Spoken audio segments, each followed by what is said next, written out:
a cover version of what was it, Rock and Roll Number Two? Is that what it's called? Ooh. Yeah, yeah, Yeah, that's it. Gary Glitter. Yeah, that's it. That's what it is. It's playing in the background, so we're gonna get copyright struck. So what's up, everybody? This is Sports Goofs number 143. I'm Francisco, Joe by my good buddies Andrew and Charles here. Andrew, how's your day going? Not too bad. Big game on tonight. Mm-hmm. Yeah, so we'll see. Charles, how about you?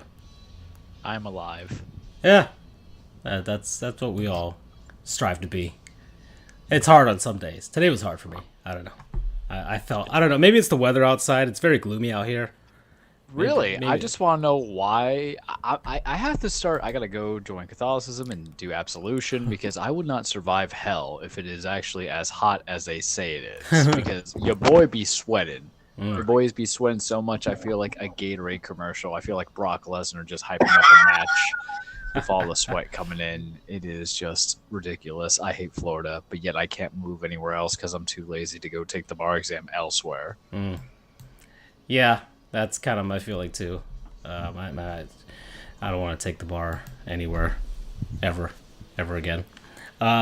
So, yeah. This is today we got a Stanley Cup playoff sweep, which is that would be interesting to talk about.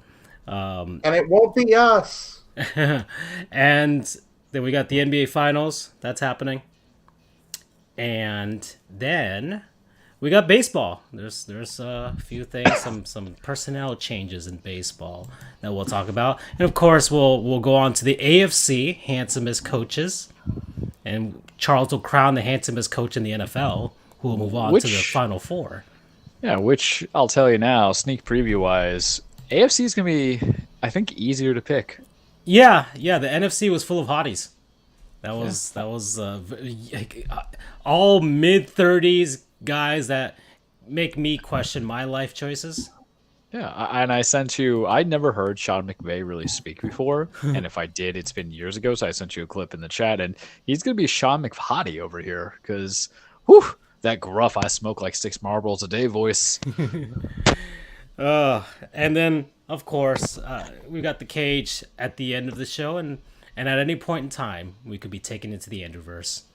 So, all right, well. Let's talk about baseball. I got baseball in the brain because something just went down today. A new personnel change, guys. Joe Madden has been fired by the Los Angeles Angels of Anaheim, California, North America. So, Joe, you Madden? yeah. That hurt. So, Joe Madden. Let's take a look. It was inevitable. And I don't get me wrong, I love me some Joe Madden. He took us Yep. he took us to the Brought 08 World legitimacy Series. to your franchise in Tampa. He started the albeit brief trend of everyone wearing thick glasses and hats with like that spiky Guy Fieri type hair. The man was a treasure. Unlike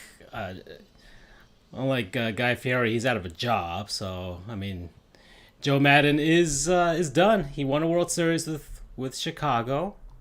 We all know this with the Cubs, and seemed like one of the premier managers in baseball. But ever since that World Series championship, things haven't been going so good for old Joe. And he heads on over to Disneyland, and much like a lot of things, it's things just kind of fall apart out in Anaheim for whatever reason. And this season, the Angels started off pretty hot. They were first place going into the first month of the season, and MLB on Fox and all these other ESPN and all these other places were like, oh, the top teams in baseball are New York and Los Angeles. Look out! Even though Anaheim's not Los Angeles, but lo and behold, the Angels found a way to disappoint everybody. When they ended, they ended May and they started with June, and in the midst of a 12-game losing streak, and they were in first place for quite a while. Then those dreaded Houston Astros caught up to them, and then the Angels just kept falling apart. Mike Trout's in a slump right now. Where he goes, the Angels go, I would assume. And yeah, the Angels are 2 games under 500. That's how awful this losing streak was. They're 2 games under 500. They were 10 games over when this started. And now they're sitting 8.5 games behind the Houston Astros in the American League West. So he couldn't find a way to make it happen in Anaheim, but Anaheim's problems are, well, the same as they've always been. It's what I want to know is, how does Joe Maddon get the axe, but ownership, the GM, everything in between doesn't get the blame? Because I think we talked about in predictions the last couple of years, it's just really just been the Mike Trout show. Anthony Rendon doesn't do anything, and I'm not a Shohei Ohtani guy. I said last year, I say it this year. I mean, like, I get it. Mm-hmm. I get it, but is he a superstar, or is he next fresh thing that we like? Because if he was a superstar in a 2-man group, he would be somewhere. And mind you, last year Trout was injured the whole time, and you do have to do accountability to a degree. But name me a pitcher on that team. I think they have one of the former Mets. Syndergaard. Yeah, I was going to say Thor, but it's not there. And you live by the pitching, you die by the pitching. Houston categorically was always going to kind of catch up. I don't think anybody questioned that, right? I think this losing 12 games is bad, but it's not even as if you're in a position to provide alternatives to players who are slumping. You can't bench Mike Trout, and Mike Trout's not a Joe Maddon problem. It's a Mike Trout problem. And Shohei Ohtani not being stellar in pitching is not because we whooped that ass when we had him pitching against us. That's not a Joe Maddon problem. That's a Shohei Ohtani problem. Is Anthony Rendon even still in the league? Is he still in Cancun? He's I know he's still in the league, but it's Anaheim. It's like that's how forgetful it is in that situation. And I think it's because I like Joe Maddon, and if Aaron Boone gets the axe this year, if we do not hire Joe Maddon, I'm going to be a very sad, sulky boy. I already forgot who I was pushing for that got fired last year. That was like, get this guy. Because Joe Maddon makes me forget things. Joe Maddon's not going to count as a babe for managers because technically he was fired on the day that we're doing the show, but he gets an honorable mention. He's like the Pete Carroll of MLB coaches. Yeah.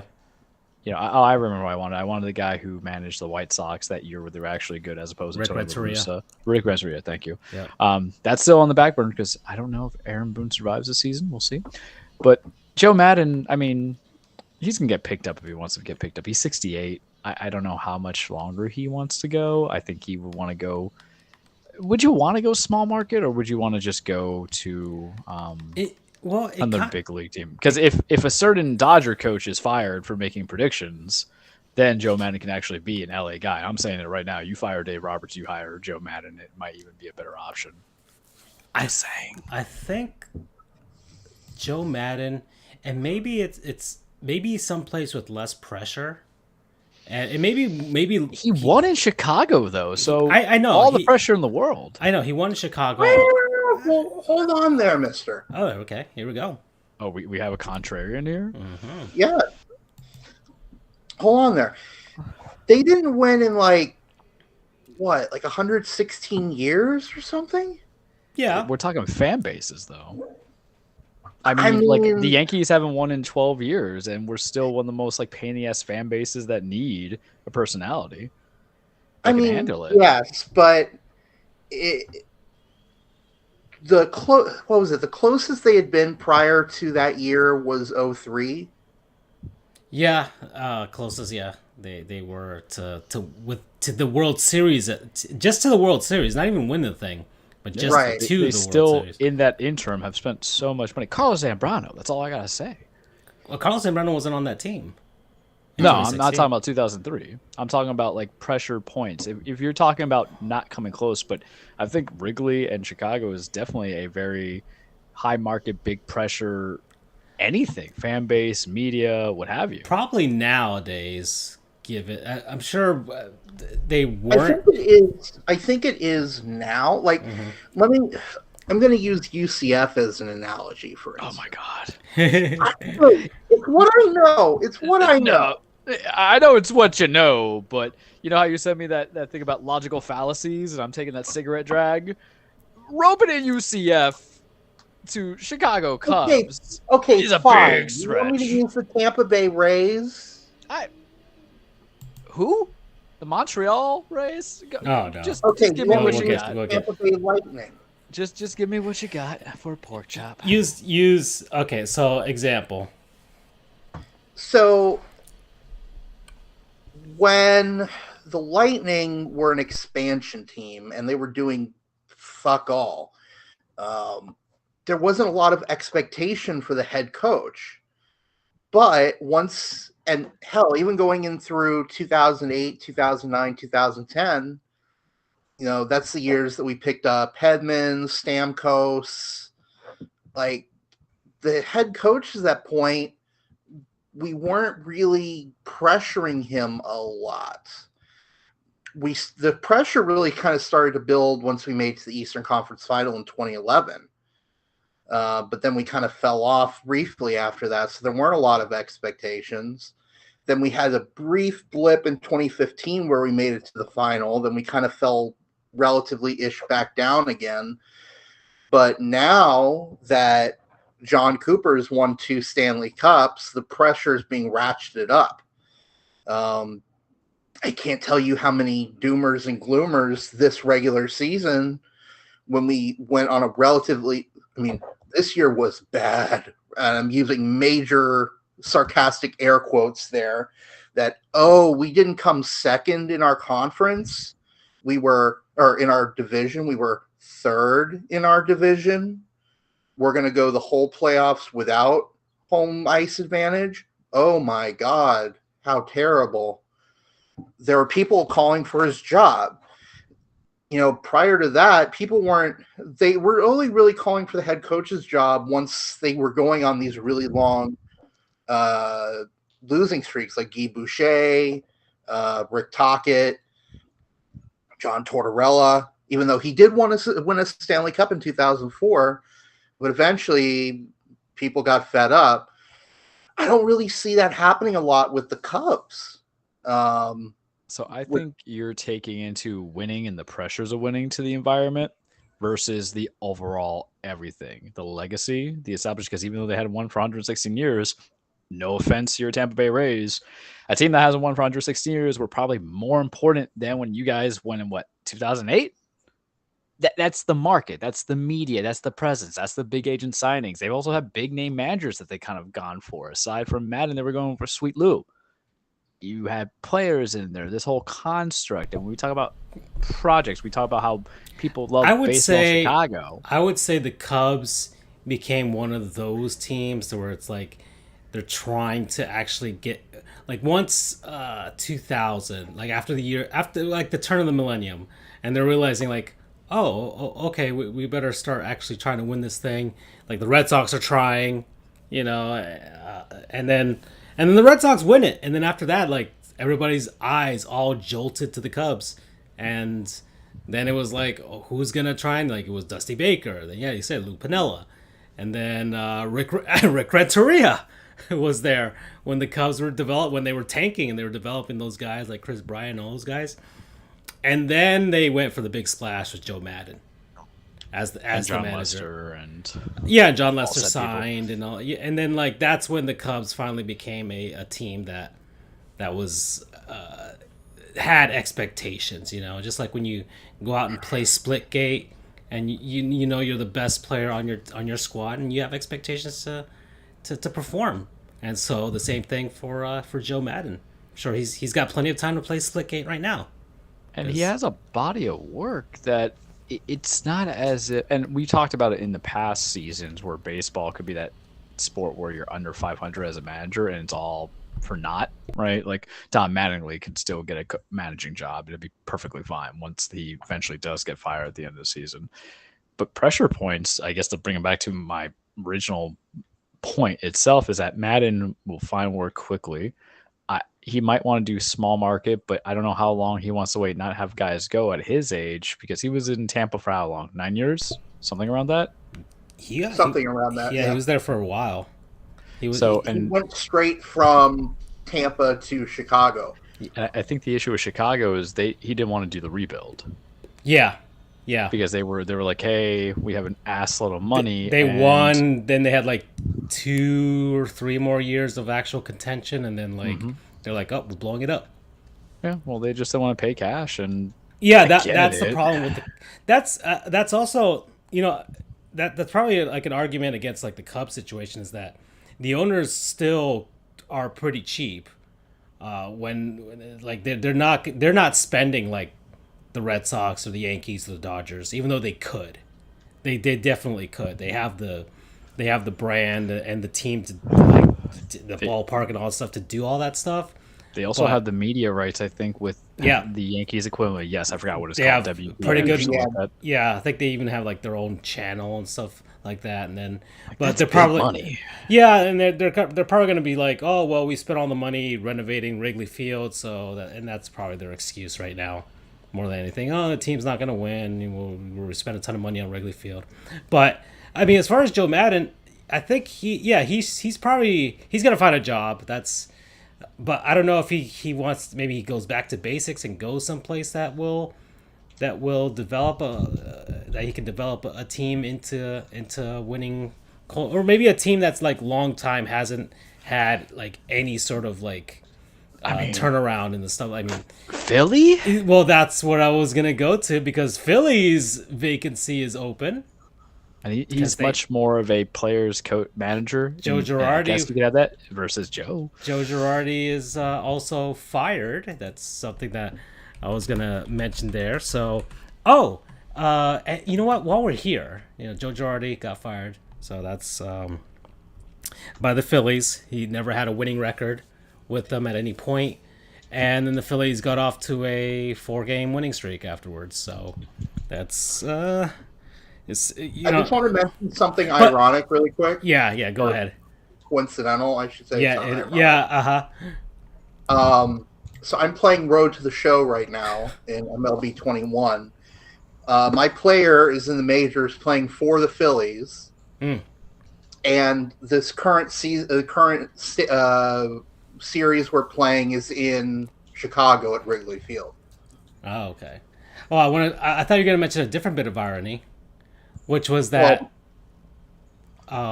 the Phillies fired Joe Girardi, then went off to a hot tear, and with winning 4 games in a row. And guess what? 3 of those victories, who they were against? The Angels. So the Phillies firing Joe Girardi somehow created the butterfly effect of firing Joe Madden. They're like, you lost to this man, this team that doesn't have a guy, king about a castle, you're out. Yeah, so that's what happened to the Phillies and the Angels there. But I do, because this brings up another question. Charles, we have to just interim look at hotties. Rob Thompson. All right, let me. Rob Thompson, the new manager of the Philadelphia Phillies. We talked about this in the group chat, but handsome scale. Oh, yeah. He was on Joe Girardi's staff back with the Yankees. Like he got a ring in 2009. Yeah, I recall him. He looks like a stand-in for Raging Bull when Robert De Niro was acting. So, all right. So that's what happened to him. And I just want to know who is replacing Joe Madden. Phil Nevin. Phil Nevin? Really? Yeah. Mm-hmm. All right. So Phil Nevin. Wow, that's a name I haven't heard in a bit. Phil Nevin is now the manager of the Angels. So let's see, where is he? There literally looks like no distinguished difference between Phil Nevin and the other guy. So Phil Neville, another Yankees guy, of course. He was their third base coach. So, there he is. No, I think there's I think Phil Neville looks a little better. Put a little dark hair in there. Same guy. Okay, well, all right. Former Yankees coaches, of course. So, nothing doing for Charles, unfortunately. All right. Yeah, I mean the only one. Nobody's usurping Gabe Kapler for the Major League Baseball rep in the handsomest competition right here. Yeah. Gabe Kapler lives on. All right. Well, yeah. And so Joe Girardi's gone. Is Joe Girardi? And this, I posed this question before, and now I got to pose this again. Is Joe Girardi the Doc Rivers of MLB? I mean, Joe never got back into it. Like they both won their lone championships around the same time with a group of players that are, Hall of Famers and legendary, and then kind of been riding on the coattails of that ever since. Could you say that's what happened to both of them? I don't know. I mean, this is gonna sound terrible, but he feels like, if anything, the Frank Vogel, where there's a body of work that's quality, but it seems like he never gets the full chance, and it's kind of left for a wayside on players, right? Because what he did in Orlando wasn't much. He wins this title with a studded, healthy bubble championship Lakers. He has some quality in Indiana, but he needs certain guys. So it reminds me of the Marlins when he was there. He's my Frank Vogel, man. He's not my he's not my Doc Rivers. Because no one said Joe Girardi was like, they're going to win it all. Sorry, Joe, but no one said that to a degree. That's true. At all. The Phillies the Phillies signed some guys. They spent some money, obviously, but they haven't. I think some teams, people have predicted them to win the division at least, but nobody's saying that they're going to go out and beat the Dodgers or in the National League or something like that. Yeah, that's the thing. Well, those are the changes in the baseball managers. That's what's going down. There's baseball is happening. Things are going on. I mean, right now, if we just want to go through the standings, the Mets are still first place in the NL East. They're still doing good. They're 9 games ahead of Atlanta. The Braves have recently gotten hot. Same thing with the Phillies. The Marlins have fallen apart, guys, and things are bad. They had a team meeting today, and they to air some grievances, and maybe they're responding because they're winning 5-0 right now. But they're playing the Washington Nationals, who are really the only team that's worse than them. Terrible. Yeah, the Nationals are tanking, so it's not really that big of a deal for the Marlins to be beating them. Central Division, the Brewers are still ahead, but the Cardinals have been doing really well as of late. 7 of the last 10 games they've won, and they're half game behind them, and then the rest is the Pirates and the Cubs and the Reds. The Reds didn't have the worst month of May. The Marlins actually had the worst month. Even with the Angels' massive losing streak, the Marlins still had a worse month in May.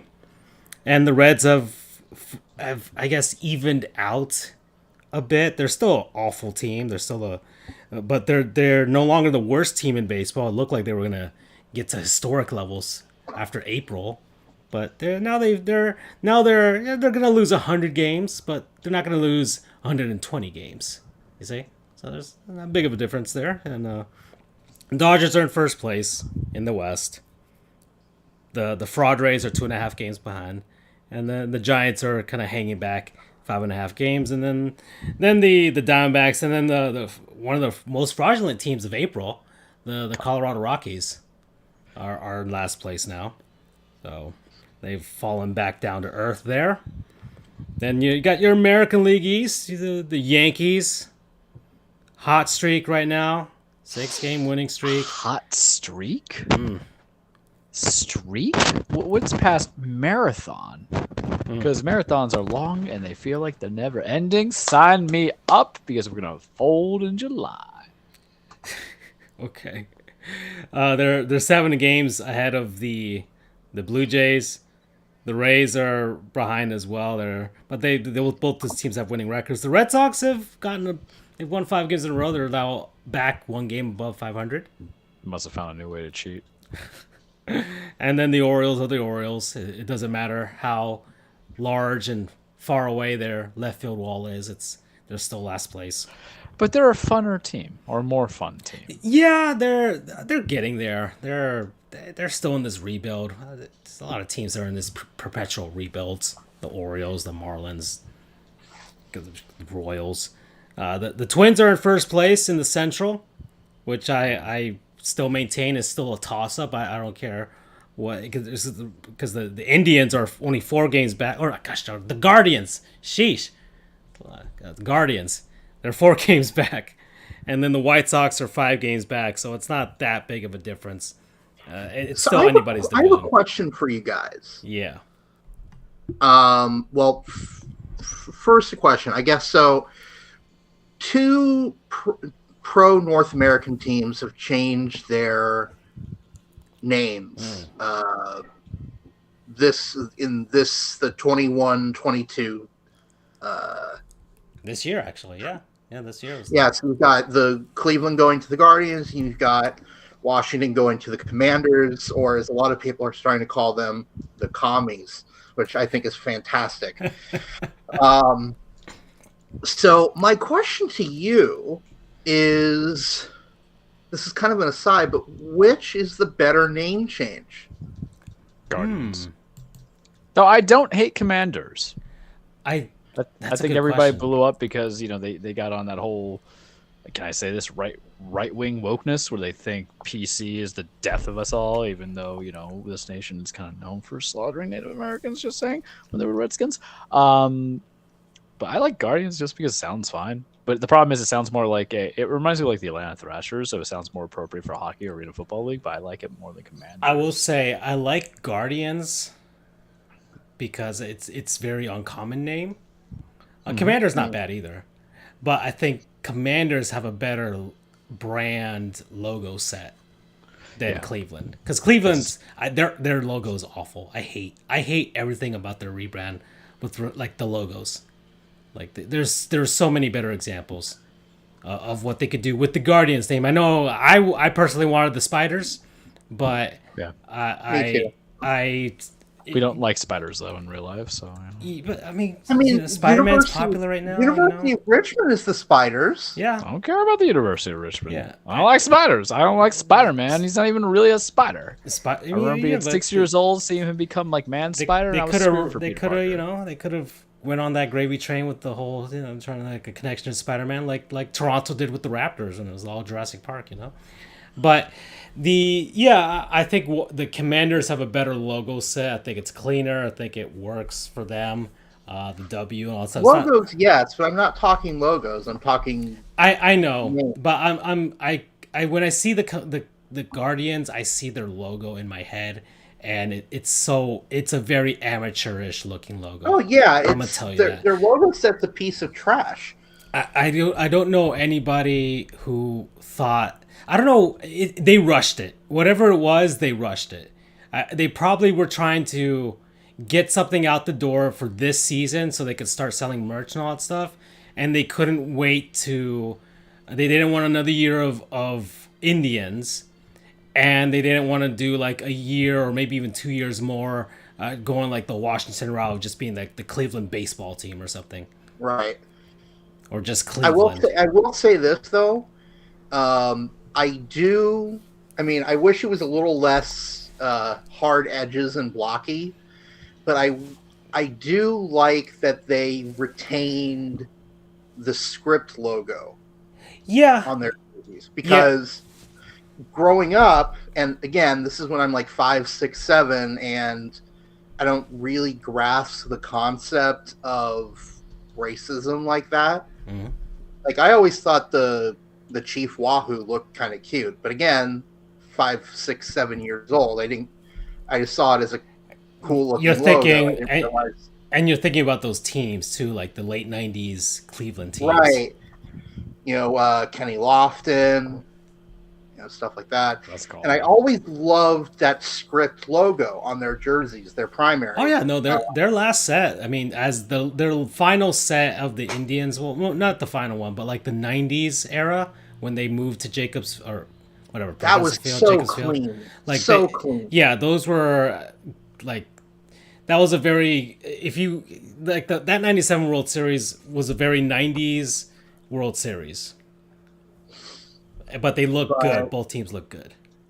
I'm glad that they brought back that script-ish logo. I just wish they would have kind of made the lines a little bit softer. And, it's more loopy, more script-ish, like the original Indians logo, as opposed to one where they're trying to go with that kind of hard-edged look to match with their really crappy main logo. Yeah. I don't know. I still. Let's look at it now. We looked at it before, but we'll look at it again. Just we're at the half-hour mark here, 31 minutes. So we got time to look at this stuff. Oh yeah, the Baseball's Angels been ignored for a and bit, we haven't. You know. Yeah, we haven't looked at like logos and uniforms and stuff in a bit, but we got that. We got the Angels City Connect uniforms, which were debuted recently, which is great. 12-game losing streak, always a great way to sell jerseys to people. But let's. What do you guys think of the Angels City Connect uniforms? There it is. Fine. I don't hate They're it. not bad. Yeah, they're fine. I mean, I don't get the connection. I don't. But honestly, these City Connect logos have very little connection to their cities. Some of them, yeah. Some of them are very lazy or don't reference it. Like for instance, the White Sox. Mm-hmm. That thing's a piece of shit, man. Really? I love the White Sox one. I love the White Sox. That's South Side. It's blue and it says South Side. That's it. No, it's black. Okay, it's black and says South Side. That's it. Yeah, South Side in like the like. There's no imagination. Gangster looking like script. I compare all of these to the Sugar Kings. That's fine. I love the Marlins. I think we still have the best one, but I love the White Sox Southside ones. I mean, they're way better than the frickin' Cubs Wrigleyville ones. Those are the worst. Or the Dodgers, which is just basically Los Dodgers. That's all it is. Los Dodgers. Maybe I'm thinking of the wrong one. You might be thinking about the Cubs. The Cubs have a terrible one. Theirs is just Wrigleyville. Like the White Sox is clean. South Side, black and white, in like that. Oh wait. And that like Cholo. Can we say Cholo? I think I can say. Isn't it Cholo's not a? I keep saying it, but I don't know whether that's a thing. It's not. Cholo, I mean, like Latino people I don't want. aren't. I don't want to. Well, but the thing is, Cholo's not even like we. Can we even it's not even the right region, I think. I don't know. Is it the right region? I think I am a staying lot of people out in of Mexican. this conversation. we need our guy who does our TikTok food stuff to kind of get in on this. I mean, I don't know. And Francisco, you were correct. It is actually the Wrigleyville one I was thinking of. Yeah, I was about to say the White Sox are clean. Those things are good. And then the Angels have theirs, and that's like a patch that represents like the airline or the train line, and then like the beach and the surfboard and all that stuff. All right, fine. But they're in Anaheim. I don't think Anaheim's even near a beach. I mean, near like it's. I mean, it's near a beach, yes, but I don't know. Really, the only thing Anaheim people think of is Disney, so it's very hard. But yeah, there's all the City Connect uniforms so far. You got the Boston Marathon ones, which I get the sentiment behind it, but I don't like the Marlins. But people criticize the Marlins one, like down some Marlins fans, because it has nothing to do with Miami. It's really the Sugar Kings, Cuba, Havana, all that stuff. But Cuba, man. I get it. Miami is Cuba North. Yeah, but it's I like it. I love it. I think it's great. South Side looking good with the black with the white pinstripes. You don't see that much in in a lot of I don't know, a lot of baseball teams actually. There's very few teams that do that. Look, you got the Wrigleyville, which is awful. It's terrible. Look at Anthony Rizzo, just sad there. You know, now he's doing some Rizzo jizzles in New York, so he's happy now. Yeah. I love the Diamondbacks one, the Serpientes. Like that I the script being made out of a snake and all that stuff. Like I think that was fantastic. Some people don't. I love that one. The Giants is awful. Yeah. Giants have a bad one. The Giants have a terrible one. The Dodgers is also lazy. Los Dodgers, really? Really? It took you this long just to make a blue jersey that says Los Dodgers on it in Los Angeles? And then Los Dodgers as a hat. We didn't talk about the Nationals with the gray with the cherry blossoms on it. That's fine. I got beef with that because it's not for people who don't know. The Washington Nationals are not the state of Washington in Seattle or anything of that nature. It's Washington D.C. So I feel like you could have taken the opportunity to do like anything associated with, like you have a picture like the Smithsonian for all you know, or Washington Monument, and then you're just going that. You missed a cool opportunity. Because you have landmarks near your city. You know what? You know the Bronx has like a hobo inject himself with heroin. We don't get those cool things. The Astros with Space City on theirs, looking very. I just want to make a general note that I am, for baseball at least, I'm not a huge fan of color on color jerseys and pants. Really? I mean, I'm not a huge fan of it. I like it. Have you seen like those uniforms in the 70s? Those are awesome. They make, especially the guys that wear long pants, make me think of pajamas. For someone who doesn't do or understand interior design, when you say color on color, you're assuming the same color coordination, monochromatic, or you say monochromatic? Thank you. Like the NFL's color rush uniforms, right? But the thing is, sometimes like monochromatic. That's just me.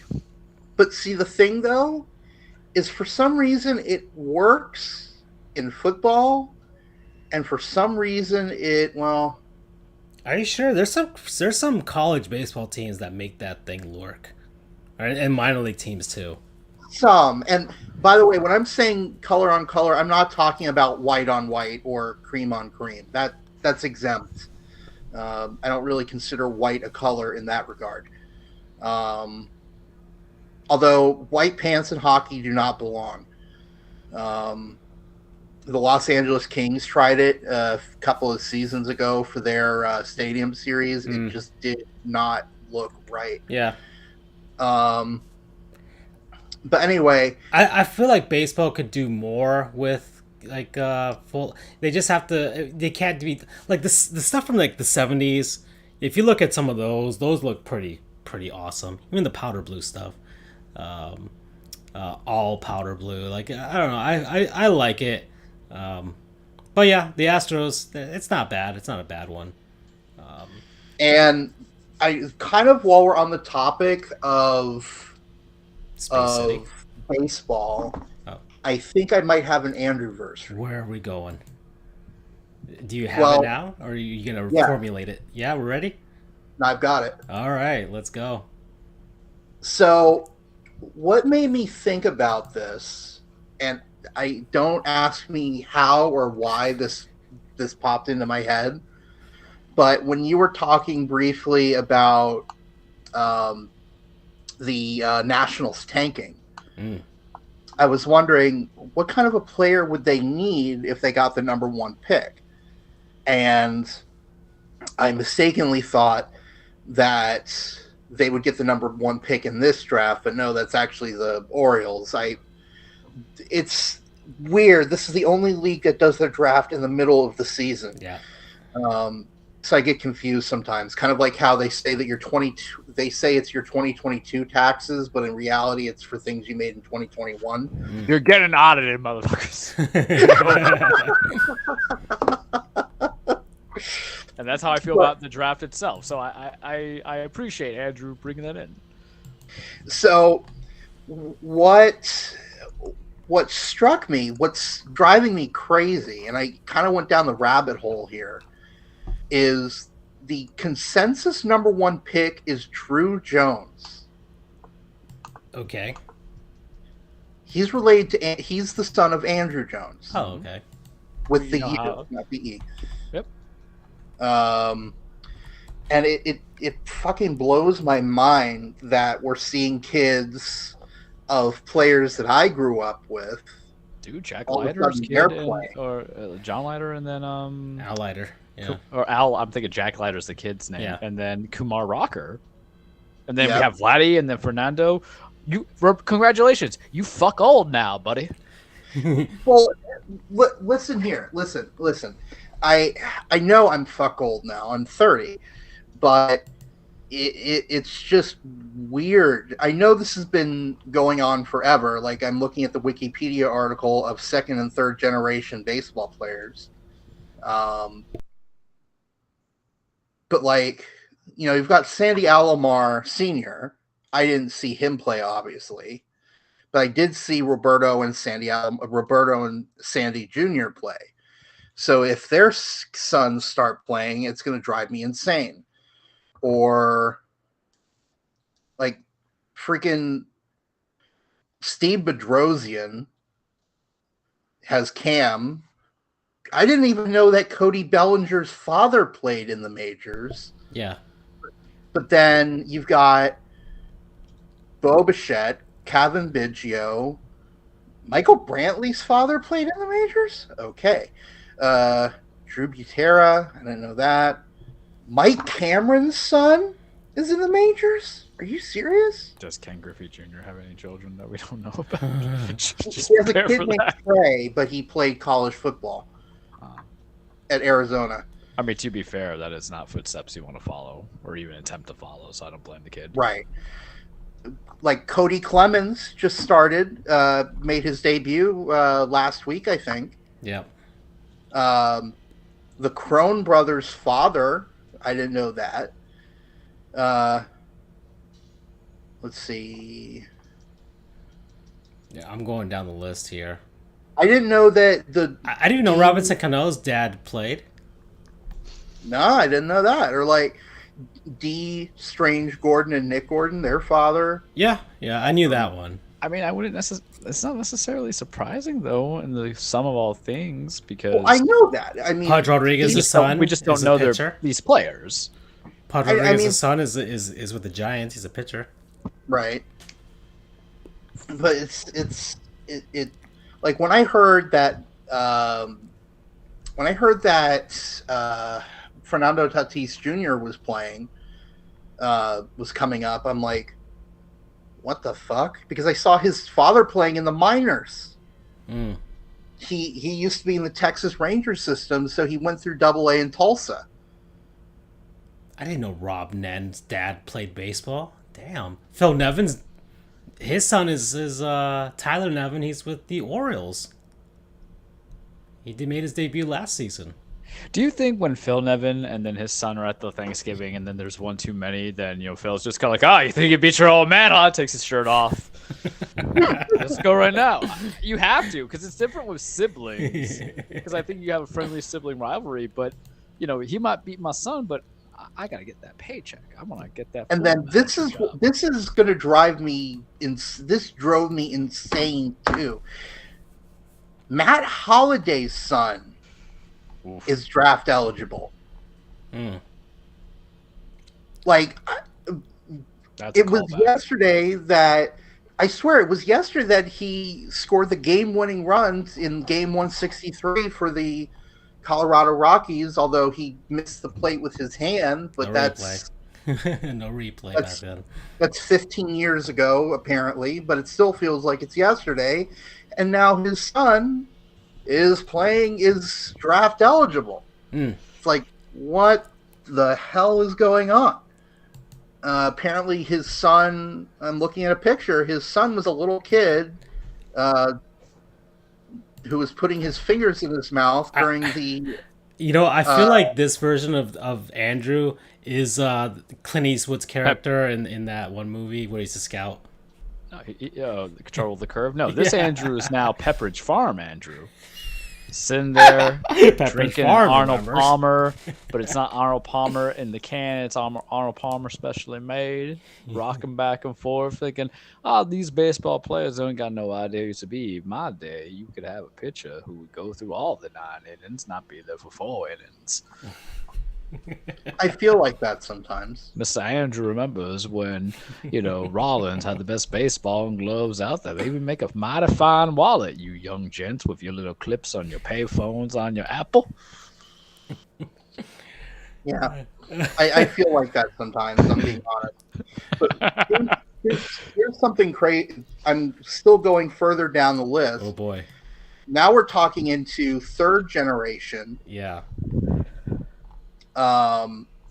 So like David Bell's father. Oof. Well, Damn. or no, sorry, I was thinking of a different David Bell.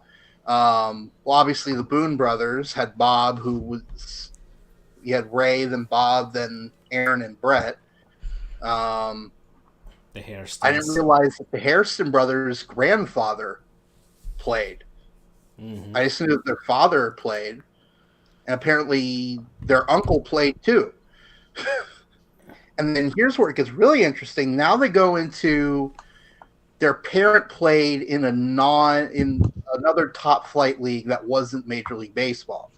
You had Luis Aparicio, Orlando Cepeda, Julian Lourdes Gurriel, Reggie Jackson. I did not know that. His father played in the Negro Leagues.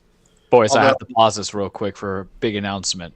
Mm. Both Stanton and Judge have homered. Oh, boy. What is losing? What is losing? We're afraid to lose. That way we don't lose, boys. Continue. Okay. Hiroki Kuroda. Derek Lee. Okay. I did not know this. Derek Lee's father, Leon, played in the NPB, Nippon Baseball League. I think I might have known that, but yeah. Mm-hmm. And then Luis suggested when we talked about the Nippon League. Derek Lee was after his playing career, he went out to like Israel to develop baseball players over there. Mm-hmm. Maybe, I don't know. I didn't hear about that. I read it. And then Louis Tiant, Yeah. the one that we know of, his father played in the Negro Leagues. Oh. And then apparently there are second generation umpires. Oh, Angel Hernandez will never die. Imagine Angel Hernandez's kid, and he's like he has the same strike zone. Which movie was it where there was an elderly person trying to possess their like descendants just to come back? Oh, that's Star Wars. Sorry, I just gave you guys the plot. So anyway, just come back. Oh, Joe Crawford. Let's see. You know, remember Joe Crawford? And Yeah. The NBA official, most famous, especially during like the Heat Big Three era. Another son of Shag Crawford. Really? Son of Shag Crawford? Now that's a name. Shag Crawford. That is a pure poor name, and I am all for that. And brother of Jerry Crawford. And I guess they were an NBA referee family, I guess. Unless his father was a MLB umpire and he became an NBA official. How would you even feel about that? I can understand the whole athletics. Say, well, what do you want? I want to be a baseball player like my dad. What do you want to be? I want to referee like my dad. That's kind of really shooting, not for the ceiling or the basement, but just the kitchen table. Well, umpiring is like a huge thing, right? Like getting through umpiring school and then going up the ranks. If my child looked at me and said, if my nephew were not, I would think it's just as competitive. I would assume. I don't know, Andrew. You have umpired. You can advise on this. Yeah. Yeah. Well, listen. The crazy thing is, the umpires at the major league level are treated better, in my opinion, than the umpires at the little league level. Oh yeah. Yeah, that was that could be its own goon segment that we see. I think we have. Yeah, probably we probably have done it, and every now and then you'll see on Twitter another parent flipping out an umpire. There was an umpire that recently like called the game because like he was just getting yelled at and berated, and he's just like, you know what, forget it, going home. And he's a volunteer. And this is like a little league game for like 7, 8-year-olds, and and they're like, oh, and like everybody who had umpired was like, and even like insensible people were like, yeah, parents screwed it for their kids. Why parents, he's not gonna waste his Saturday getting yelled at by fucking Johnny, who just fucking sucks at his job at AutoZone. No, Jiffy Johnny. Jiffy Johnny. Like... Hey, I will accept no AutoZone slander. You know AutoZone day. Get in the zone. AutoZone. No AutoZone slander. All right. Well, what Joe's mechanic shop in Polk County, Florida. Yeah. Okay, we will accept Joe's mechanic shop in Polk County, Florida. You guys, do you know there's a Twitter feed that has about Polk County sports, and my ass almost like followed it just for the memeability that we're doing with this? I hate what we've become. I'm trying to avoid my past, but y'all are Spike Spiegeling me so damn hard. Okay, so we're at 52 minutes. I feel like we have enough time to close this half of the show, and we'll take a look at the handsomest NFL head coaches, but this time from the AFC. All right? All right. Let me pause high roll real quick because this is important. This requires a lot of attention because there's love at first sight, but then there's, love drunk here. We can't do this. All right, so NFL head coaches, I'm going to go down the list. I'll put up their faces on the screen, and we'll just see which one of them make our loins tingle a little bit. Just a little bit, not that much. Oh, no, however much you want it to, It all depends, whatever floats your boat. It's Pride Month, everybody. And we'll be talking about some goons because we got some stuff to talk about. Second half of the show. It's going to be an uncomfortable goon segment for a certain person on this panel. Well, I don't think it'll be. We'll get to it. It's not really. Forget it. Anyways, handsomest NFL head coaches. Let's go. First one, Baltimore Ravens, John Harbaugh. I'm stuck with 2008 John Harbaugh when he was first hired. Really? Now he's kind of getting the old man jowls because he's just been employed for so long. He's been there a while, but there he is. He's got a good smile. He's got a good smile. There he is in a press He's the more successful Harbaugh. Yeah.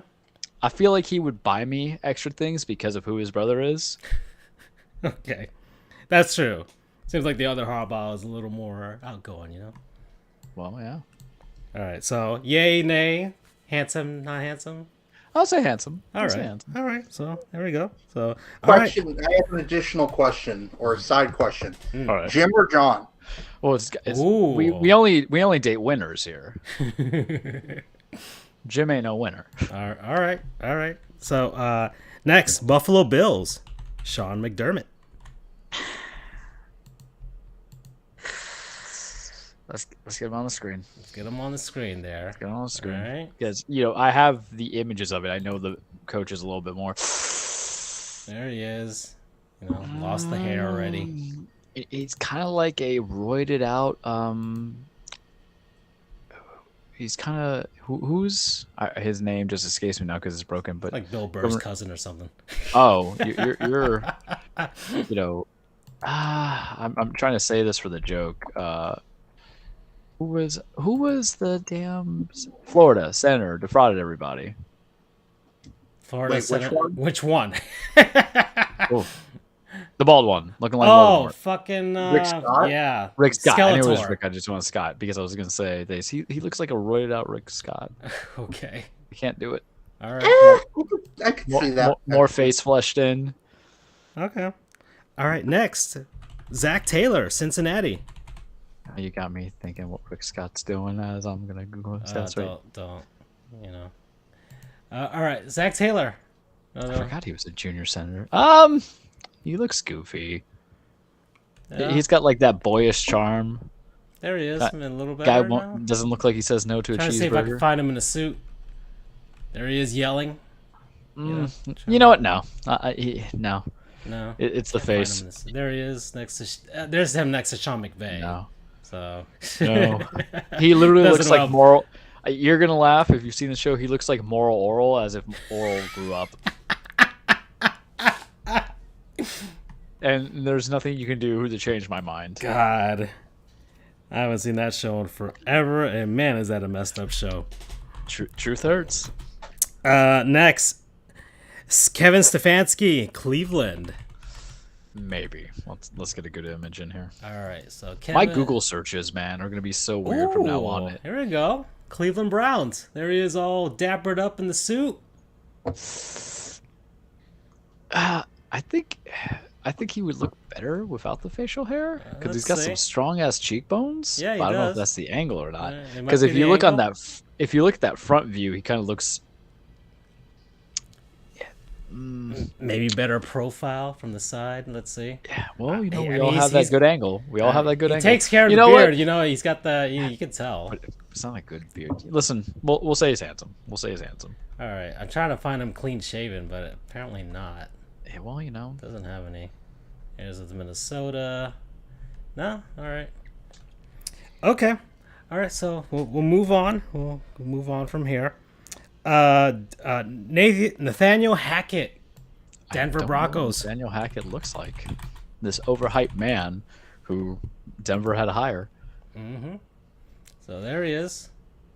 Oh boy. Here we go. There he is with the Packers. No, There he is with he the looks like Broncos at his press he looks conference. like he looks like Shea Wiggum. All right. Oh God, what? That is not a good kind of bald. All right, here we go. How about some love for Lovie Smith? Out in Lovey Houston. grew out the beard. Lovey grew out the beard. It's Out more in attractive Houston. with the beard. There's Lovie Smith. We'll give Lovey some props. He's handsome at like 57 or 62, however old he is. How old is Lovie Smith? Hold on, I'm gonna look at this up. Hold on, real quick. Lovie Smith, he is 64 years old. Yeah, we'll give it to Lovey. Good skin, exfoliates, grew out the beard to kind of say, this is who I am now. I'm wizened. I'm going to get another chance at Houston. We'll give it to Lovey. All right. Okay. Next, we got Frank Reich, Indianapolis. All right, let's try to recall what Frank Reich looks like here. There he is. There's ooh. Oh boy. Man. Some of these pictures not He's like flattering. the dad from the middle. Or No, something. he kind of looks like he's taking the tequila shots with Jim Irsay.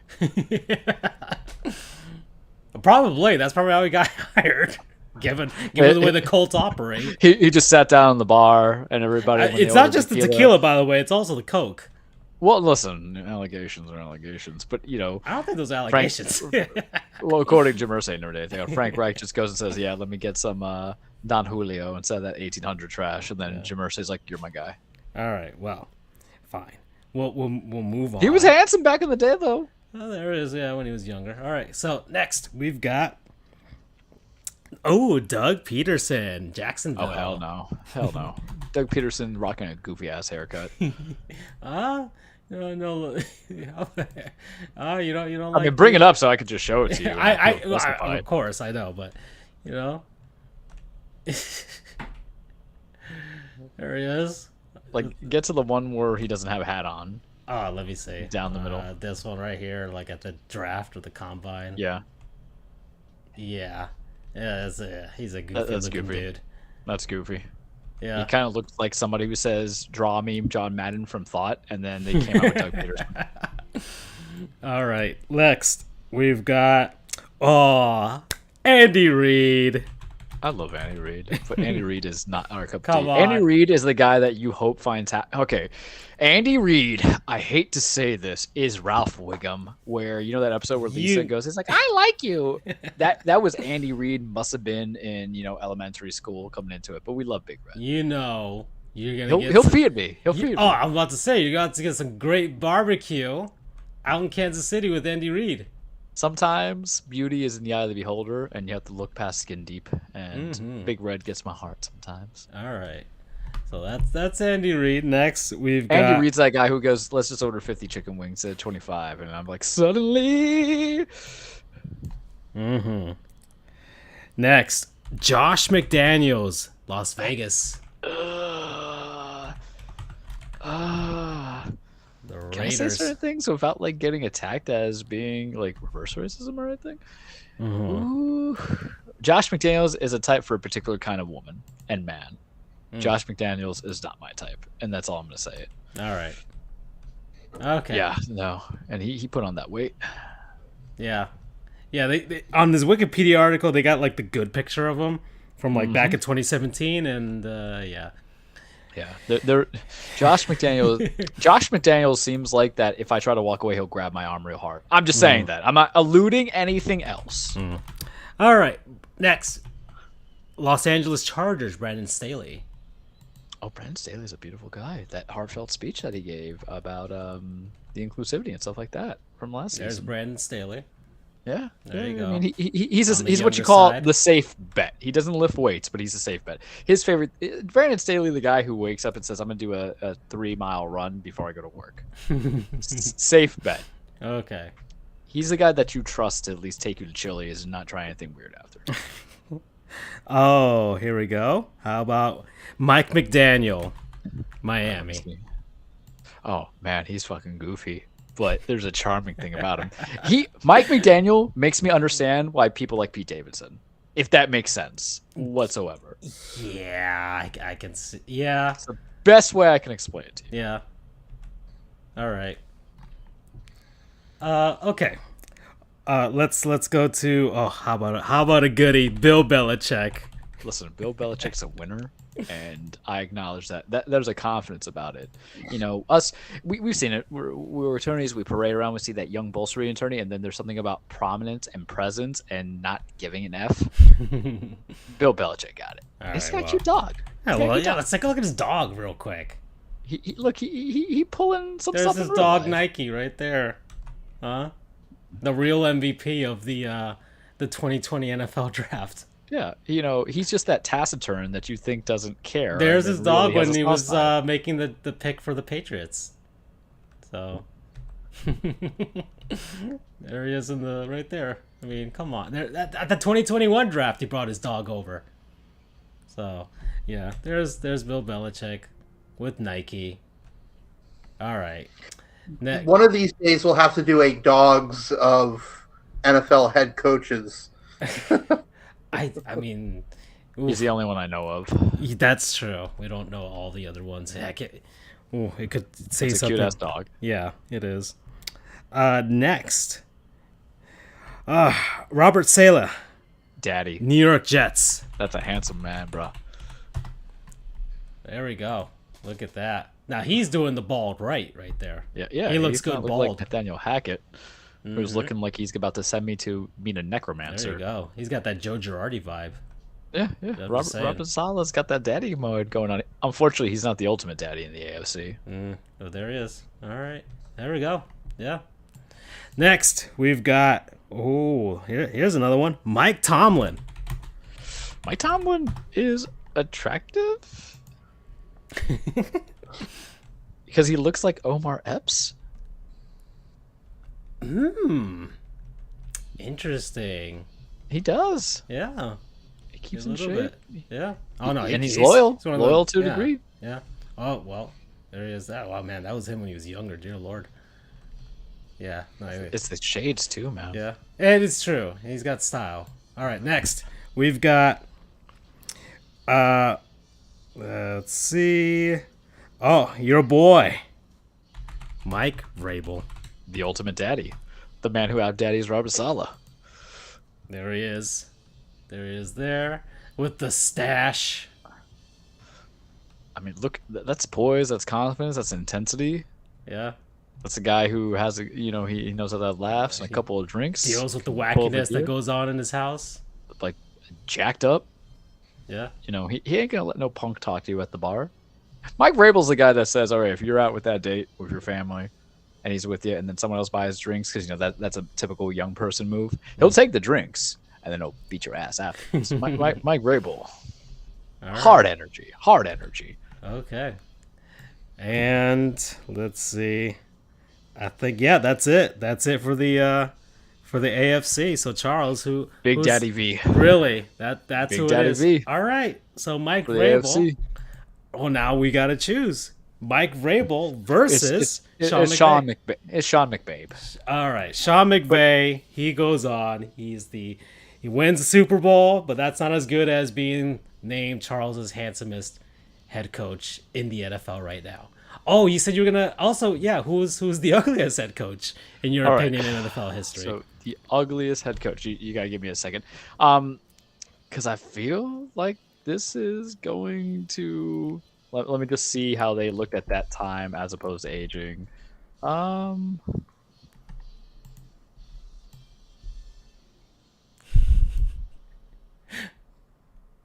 I had to get the name right because my brain's not working half the time. All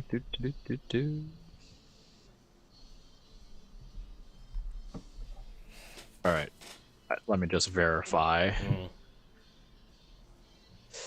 So, I think this is gonna kind of not make sense to people, but it kind of makes sense to people. Pat Shurmur's kind of fugly. I'm just saying. Former coach of the New York Giants, and he was OC to the Denver Broncos. Let me see.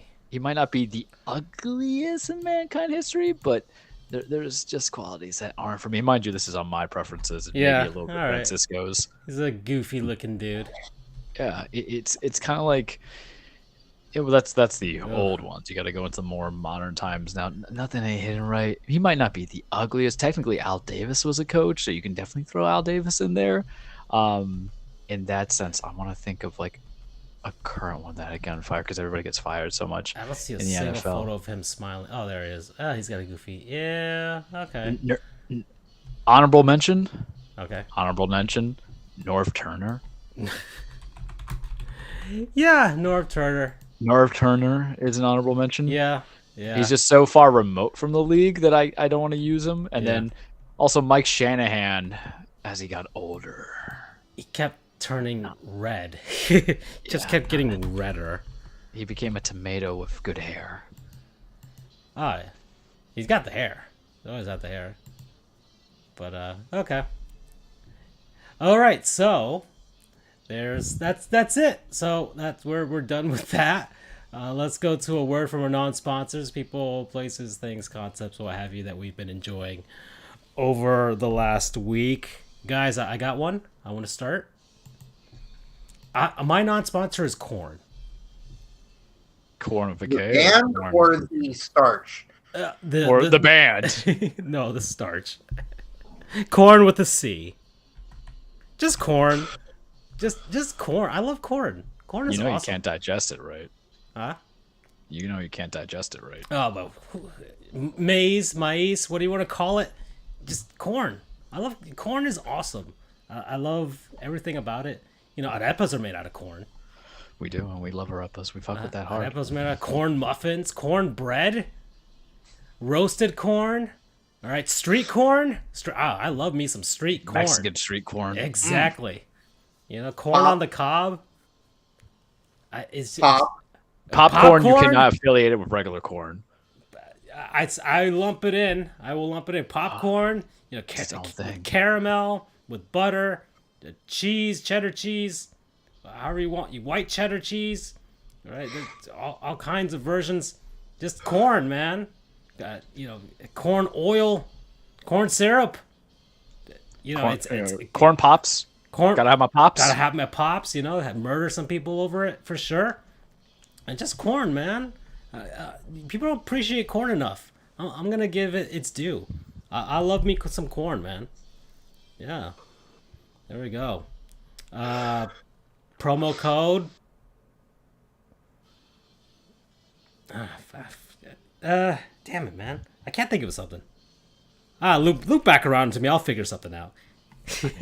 I feel like I should write that for you. If you don't know. Go ahead. Yeah, throw yours. Any ideas you guys have for you just corn. Like corny. Yeah. No, I didn't want to use that one. I thought that was too corny. Corny. Damn. All right, fine. Corny. But yeah, corn, man. I don't know. I've been on a corn kick. Yeah. What led to not this, a porn kick? A corn kick. For sure. Man, I just, you know, I've been having corn muffins and roasted corn and sweet corn. Like, I don't know. I've just been thinking about corn lately.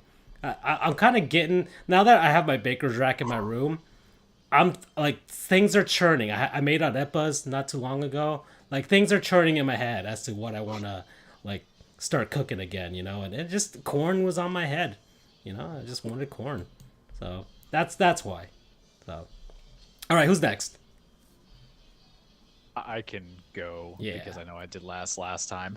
So sometimes, you want to go back to simpler times in life when you were younger. I'm 32, going on 33. I think about stuff sometimes: evolution, growth, change, and sometimes you have to think, oh, you get to a certain age, and what has changed about you, and certain things remain the same. Your birthmarks, personality sometimes remain the same. Appetites sometimes remain the same. And you ever eat something that just takes you back to a simpler time or brings out the little kid in you? And no, it's not tricks, even though they're for kids. I gotta tell you, one of my favorite things to snack on when I actually do go food shopping in full is getting things that are bite sized. I don't know what it is. There's something about bite size, even though it's probably the same size of a regular thing, but just kind of like, oh, this is great, but something about it. And the other day, I got the Little Bites by Enemans or Hostess or whatever. Those little muffins. They're kind of muffins, kind of cupcakes, and they're either blueberry or they're chocolate. And I just popped that some bitch open, and I took a bite, and I had this flashback in being in PS 106 in Jackson Heights, Queens, New York, being back in New York, being 6 years old, dealing with the hecklers and stuff like that. And I'm just eating it, and that stuff has not changed. It is one of those few base formulas of store manufactured food. Which one? What is it exactly? Little Bites. The little. Oh yeah, here we go. That things change. Coke change, and then they had new Coke and stuff like that. Pepsi, I swear, has changed. Mountain Dew changed for the worse.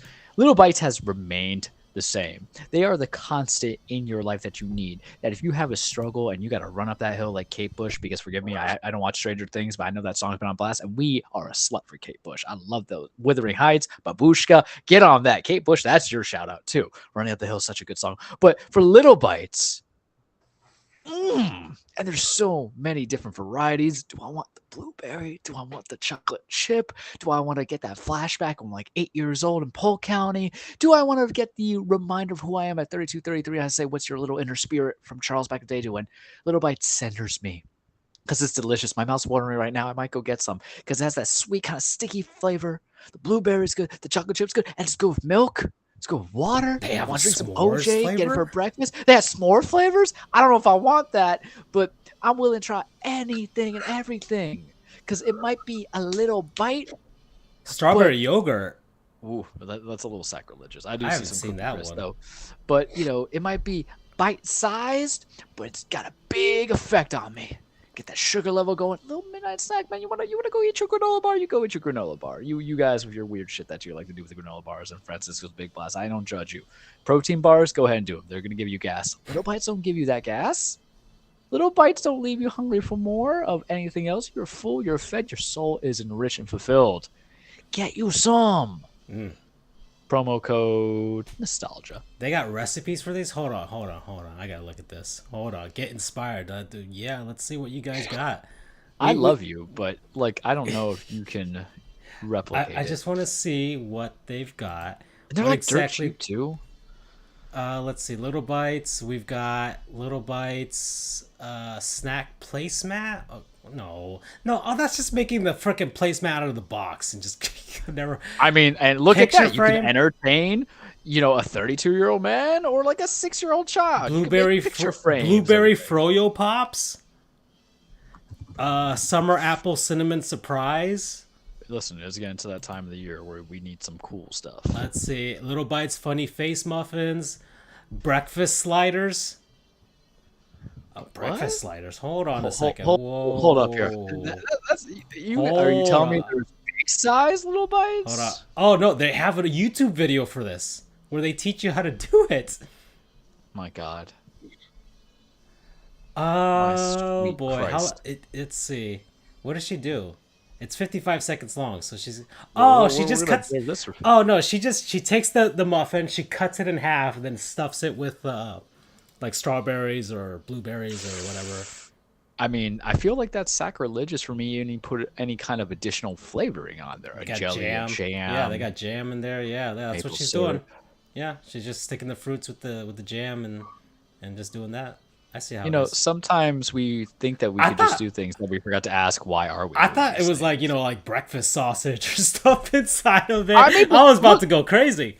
shit, man, if you have a party, people want they want to get the little toothpicks and get the whole platters and stuff like that. You want to get your whole little, Hmm. finger foods. Get this. I'd be more appreciative. I don't need escargot. I need little bites. Yeah, that's good. All right, Andrew, you're up. 1 sec. Hmm. Okay. He loves it. No, sorry, it was a play was going on in the Lightning hockey game. Yep. Yeah. That just started. So I don't think I've covered them, but it's JBL, and no, I'm not talking about the wrestler. I'm talking about the audio company. Yes. Good quality. Did Charles? Did you do JBL before? No, No, you did it. I have Jabra. And then I think Andrew, you did like Skullhead. Andrew did Skull Candy. Yeah. I did Skull Candy for my earbuds. Okay. I think we talked about JBLs offline, off show. All right. So JBL. Yes, JBL, specifically Charge 3. Charge 3. Is it? It's an What kind It's of? an older model. Okay. Is it their? Oh yeah. Oh, well, they're up to the Charge 5 now. Right. So I'm gonna look. All right. I got this puppy a few years ago. It's pretty tiny. It's maybe about 6 inches in length by probably There's the Charge 3. I found it. 3 inches in diameter. They're still about $100. All They're right. relatively well expensive. But yeah, it's for its small size, it has really good bass, and bass is very important to me because you can get good treble anywhere. The high notes and stuff, and that's all fine, but the bass notes is where it really comes into how good the music sounds. So for its size, it has really good bass.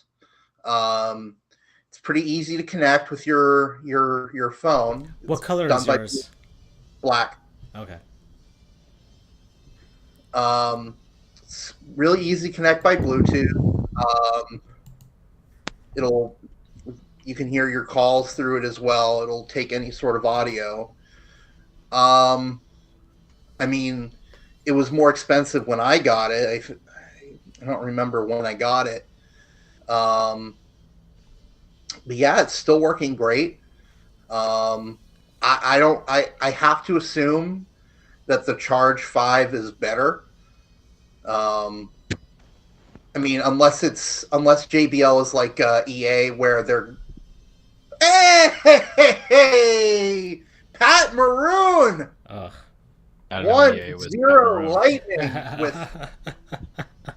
2 minutes and 38 seconds into the first period. Mm-hmm. So I'm gonna put that game in the background actually, instead of this Marlins game that doesn't matter. The big rig. He's so annoying. I want him on my team, but he's so annoying. He's going for a 4-peat, you know. Yeah, I know. That's why he's a winner. Yeah, so Charles, he won 2019 with St. Louis, and has won the last 2 with us. So yeah. Anyway, Which makes me wonder. I mean, actually, I think I know the answer to my question, so I don't want to ask it now. Sorry. It was one of those sports-related things of what player is the one who had the most consecutive wins in a row of main championships, and I think it's Bill Russell. So, stops me. Or Yogi, maybe. Probably had a few. Obviously, it's going to be something, probably at least 4. I know that for sure. uh, because Gretzky et al., or was it the Islanders, had a four-peat. Yeah, the Islanders had a four-peat. The Oilers didn't do four-peat. I don't. They didn't, but they won 5 in like 7 seasons. Yeah, but in terms yeah, of consecutive, yeah, and then like the Yankees, like the oh, you know 40s what? and You know 50s what? Yankees. The Canadians back in the I don't really count the original 6 era okay, because it was just 6 teams. I mean, sheesh. fair enough. I count like after expansion, which is why, like even then, the Montreal had a four-peat also that time too, right? Like the late 70s. Yeah, So yeah, so I guess as a very brief learn a goof, the Canadians are the Yankees of hockey. In not in the sense that everyone hates their guts, although actually a lot of people hate their guts, but in the sense that they have the most championships. yeah. Even after expansion era, they still have the most. They're actually the last. They are the last Canadian team to win the Stanley Cup. They won in 1993. Beat Wayne Gretzky and the LA Kings. Their backstop was, of course, Patrick Waugh. Yeah. So yeah, wow, we got way off topic from JBL. So yeah, JBL. Like I said, I can't really speak to the quality of Charge 3 or Charge 4. Hold on, let me look at the Charge 5 just to see what the difference is. I just want to see. Just real quick. I have to assume that unless they're EA, where the quality of Madden keeps going down every year, I have to assume that the Charge 5 keeps going up. The Charges keep going up in quality. So the Charge 3 was $105, and the Charge 5 is $180, and it's 20 hours of music playing time, sound output 30 watts. I mean, it's waterproof too. I mean, the other one's waterproof as well, right? Yours is too. But I'm going to be honest. I haven't tested the waterproof capability of mine, and I honestly won't intentionally test it. I just don't trust it because it's it's probably the sound quality. It says original Pro. I mean, maybe it's louder and I don't know, handles stuff. I have no idea. Usually they just the new things that they do in iterations is changing for ear placements. And then also, like you talk about waterproof, I'm going to go real nerd here, forgive me. You talk about waterproof, sometimes it's just the form of IP that they are, how far the depth can go. So it might be a higher quality grade, and then maybe there's some amplified bass that they do. I know this because of all the time I spent looking for the Jabras. And trust me, I look at those Elites all the time, but I'm going to go broke if I buy everything nice and shiny technology-wise. But so, JBL's a good brand. Charge 5. Hold on, what happened here? I think we have a penalty. Okay. Anyway, Charge 3, JBL, promo code, all about that bass. Yay. He gives me that, but you can't give me corny. I know. But I didn't want to do corny. But whatever, corny. Next. Let's see, we're at an hour 24. The what did I have in my head before we left? I had something in my head, but I forgot it. Well, Colorado Avalanche swept the Edmonton Oilers. We can look at that series real quick because it was a quick series. It was like over before it even started. It seemed like, but. Yeah, the Edmonton Oilers, they could not hack it. They ran into Connor McDavid played out of his goddamn mind during the playoffs. If he didn't set record, I have to assume he broke some records or set some records. Let's take a look. I'm gonna look at the series. I didn't watch much of the series. I just watched when my team is not involved in the playoffs, I watch clinching games. Or the tail end of clinching games. Apparently Leon Draisaitl was playing. People were saying like his ankle was dangling. Yeah. It was being kind of MacGyvered together with scotch tape and shit. Obviously, I didn't see much of the series. I wouldn't know, but I'll trust the people that were sports writers for it. Yeah, that's hockey this time of year, and you got to feel for them because you're putting your body on the line your like that. Your comment about Mike Smith being a Siev was was an understatement, to say the least. Being a what? Sieve. A sieve. There we go. That's what it is. Explain this to me like I don't know what the word sieve means. Because I thought you were going to say simp, and I'm like, oh, what's wrong with a simp, man? A sieve is, oh God, I don't know what an actual sieve is, but at least when it's used in like sporting terms, it's basically, think of it like Swiss cheese, like everything you get through it. Yep. Like a sieve. Yeah, there we go. Yeah, maybe that's how. Some people pronounce it a little differently, so that might be it. But yeah, he's. I think I've heard sieve as a pronunciation as well, but I just say sieve. So. The word that is spelled SIEVE. Yes, I say sieve. My dumbass thinks sieve. I'm like, civilization? Like the long-standing RTS series? Oh boy. Game one. The Avs scored 8, but of course that was a barn burner, 8-6. Then it wasn't all on Smith though. They pulled him for yeah. someone. Well, it didn't really matter who was behind that for Colorado for Edmonton there at that point, right? Game 2, 4-0, shutout by the Avs. Then game 3, 4-2, and then the best game of the series was game 4. The Oilers gave it all they had, went into overtime, and 6-5, Colorado. But yeah, it's this Avs team. Because I have the receipts from the past few years where I was just picking the Avs just as the Western Conference champion. Like it's the Avs year. This is the year. This is finally the year. Maybe this is finally the year, guys. Maybe it's finally the year the Avalanche actually do what they've been building all these years for. And funny thing, I mean, I think we mentioned it last episode. The Avs are kind of in that same sort of position the Lightning were, where like they've been building for this for years. They just, they kind of made it out of the second round. They just always something went wrong, and now they're pushing forward, pushing ahead, and here they are.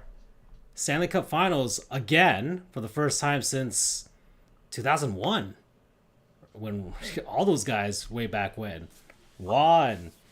Freaking Ray Bourque was on that team, just Sakic himself, and now he's the head honcho. But it's this Avs team is super good. Like I'm just gonna go down the list here. I kind of wish the Panthers had just let them win the President's Trophy, and they would have that little bit of extra pressure, and maybe the Panthers would have like mentally had a different mindset going into the playoffs, right? Oh, we're just number 2. All right, number 1 in the East, not the. I tell you, man, first. But anyways, man. So, anywho, you're not going to know any of these names, Charles, but I can try. I have tried this season for you guys, but unless you're talking about days and we in appreciate future past.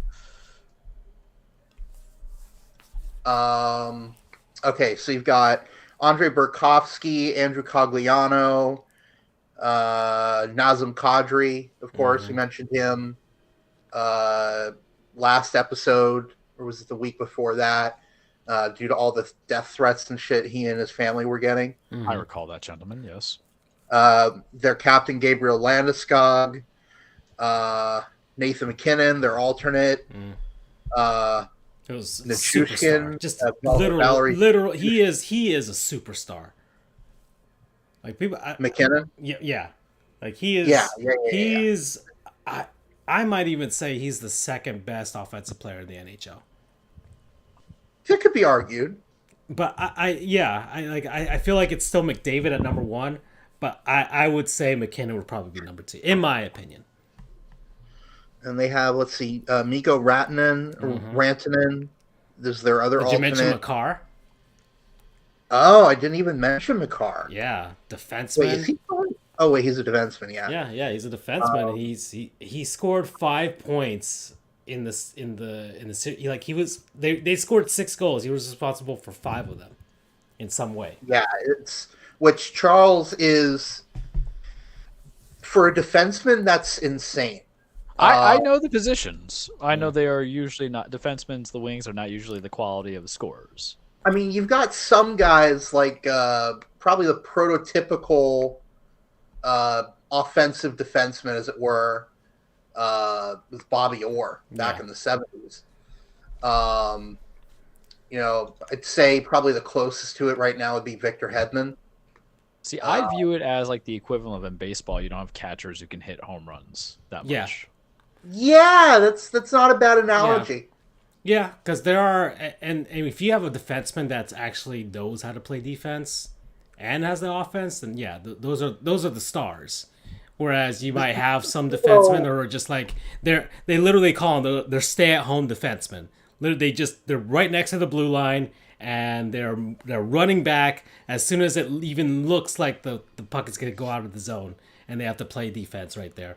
Whereas other guys are purely offensive defensemen. They are liabilities on defense, but they are literally quarterbacks in a sense, or point guards, like in the NBA. That's all they do. They just pass, and they're really good at it. That's where you start to get like I said, Victor Hedman, because. And I keep referencing him because he's always in the running for the Norris Trophy as best defenseman, but also because he's kind of like the new prototype for like a two-way defenseman, where he is killer on offense, but he's also killer on defense. There's not really a weakness either way for him. But yeah, that's anyone who's going to play Colorado is going to have a tough time. So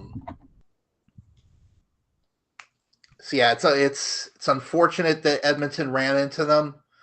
I hope for McDavid's sake and Draisaitl's sake that they get another chance at some point. I think they will. It is. Guys like that deserve. Yeah. No one is entitled to a sports trophy, but there are some guys where, like Ray Bourque, like the Oilers have to figure out a way to build on this because they're close. They're not.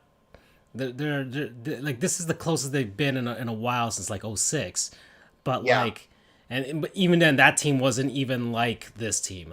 That they didn't have a superstar on that team. That was just a bunch of guys. But like here, like this is very much where, okay, are they going to build on this, or are they just going to be the Angels of baseball or of hockey? Where you have 2 superstars and you're just wasting them away, so that's.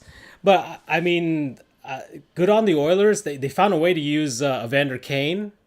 Really effectively. He had a pretty good playoff this season, which is help him, get those gambling debts in order. And I mean, it's literally like it's literally what happens with his salary. They literally he has to pay off his gambling debts, and Lannister always pays off his debts. And this Oilers team was fun. Mike Smith just, dude, is he like 40? Is he like 40 years old or something like that? Mike Smith is old. I think he's at least 40. Yeah. Like, it's time, dude. But the problem was, it's funny, in the game last night, he was pissed off that the referees allowed a goal. Yeah. He thought it was goaltender interference. But the problem is, Mr. Smith, that you didn't heed the words of the wordsmith Steve Dangle, which is, if you're a goaltender, tend the goal. Yeah. Stay in your net. Yeah. Because this crease he is 40, by the way. This crease leaving motherfucker decides to go out to the end boards, which is probably like at least 15 feet away from the net. Decides to play the puck, and like he's more Temprador or something. Ooh, that hurt. Eric Chernak of the Lightning was trying to slap the puck into the offensive zone, and it hit the post. God damn it! And different play hit the post, but Chernak slaps the puck and it hits one of the Rangers players on the foot. Yeah, I just saw it. It's on our screen too, but yeah, that stuff hurts, guys. There's no amount of padding. I mean, sheesh, I left with the bruise at freaking adult learn to skate hockey from someone who I went to block a shot because I'm an idiot and and that's what happened to me. Yeah, there's not a lot of padding on skates. I mean, some people use skate guards sort of now, where it's just an added level of like hardened plastic or maybe carbon fiber. Yeah. But when you're slapping a puck like that from Eric Chernak, that it's basically taking a 90-mile-per-hour fastball off your foot. It's not going to hurt. I mean, no, it's not going to hurt. It's going to really hurt. Mm-hmm. Anyway, so... But Mike Smith. Yeah, Mike Smith comes out of the net, tries to play the puck, and instead he plays it to one of the Avalanche. Mm-hmm. So, like, dude, that one's on you, man. Yeah. So Mike Smith's going to have a lot to think about in the offseason, if he even comes back to play, because like you said, he's 40. 40 is old for hockey. 40 is really old for a goalie.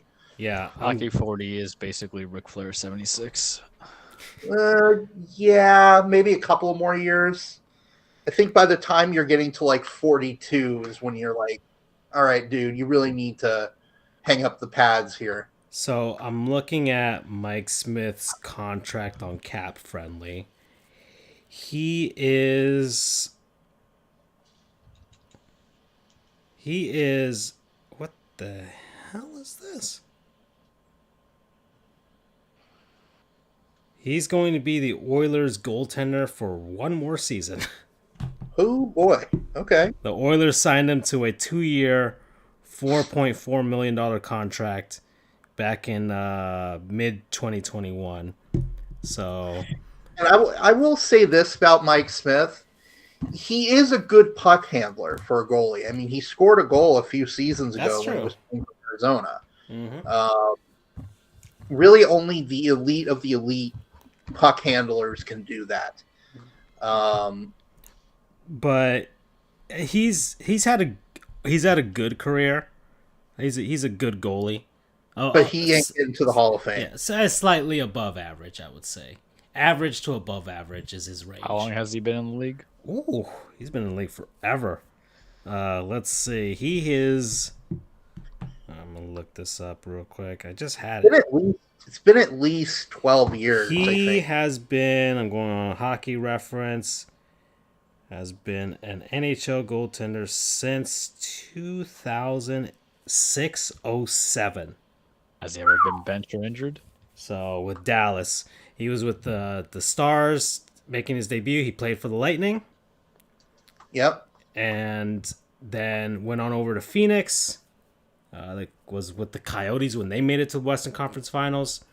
And then went to Calgary. And then the Calgary did that weird thing where they swapped goaltenders.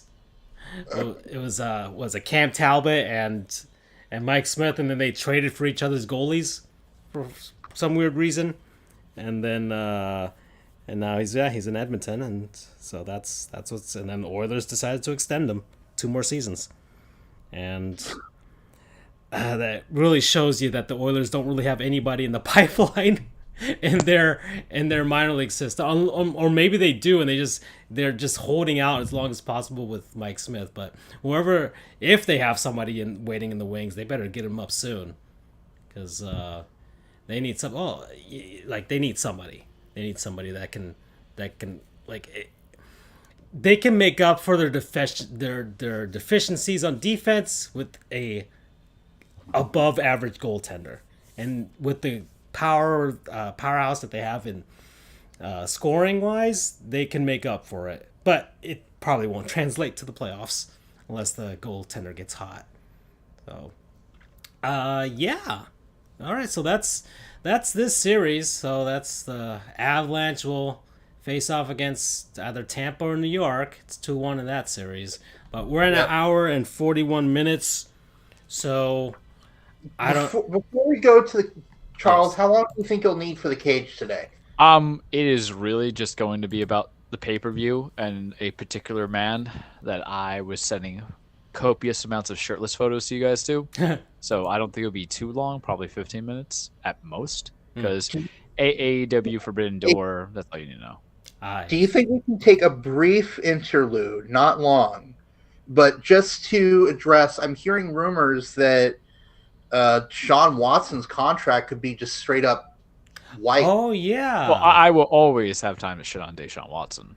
Yeah. As I saw on ESPN reported, meant 66 women. That is true. I can abridge the cage well enough to shit on Deshaun Watson. All right, let's do it. And the Cleveland Browns, which brings me so much joy. Is he a goon? Do we want to say goons on this one? Or... Yeah, of course. All right, we'll label The it. Cleveland Browns.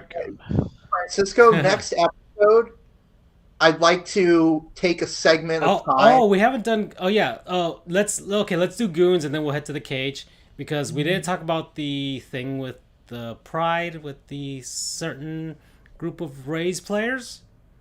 I wanted to mention that at the very least. Okay, all right. Hey, listen, I have as much beef with them as you guys. All right, so we'll start with that, and then we'll go to the whole Watson thing real quick. But just a quick note here. Tampa Bay Rays, it's Pride Month, so a lot of the corporations and teams are doing their token things, obviously, but a lot of it comes from a good heart, of course. But the Rays decided to do their own thing, right? All right, fine. We'll put on the hats and the warm up jerseys or warm up shirts and what have you with the rainbow colors and whatnot, and there you go. And so the Tampa Bay Rays had most players, I would say 99% of players in baseball and other sports, they'll just put on the thing. They'll use it. They'll put on the warm-up jerseys or what have you, or shirts or jackets or shorts or hats, and they'll do the thing. They'll whatever, have maybe a couple act inauthentic and fake. They'll talk about, maybe one or two might say something, hey, like hockey has like hockey is for everyone thing they do every year. Like it's a thing. But 5 Rays players decided, no, I will not. My faith, what Jesus Christ says I can't. And I will follow Jesus. All right. And so I just want to address the absolutely ridiculous the argument that I'm seeing a lot of people bring up is, well, you're discriminating against me because of my beliefs, and you're discriminating like you wouldn't talk to somebody who's a conservative and shit. It's like, and these guys brought up the whole lifestyle BS. It's like, listen, if you're going to, it's one thing if you're going to base your affiliation and whatever on someone's choice. You can't choose your race. You can't choose your nationality. You can't choose.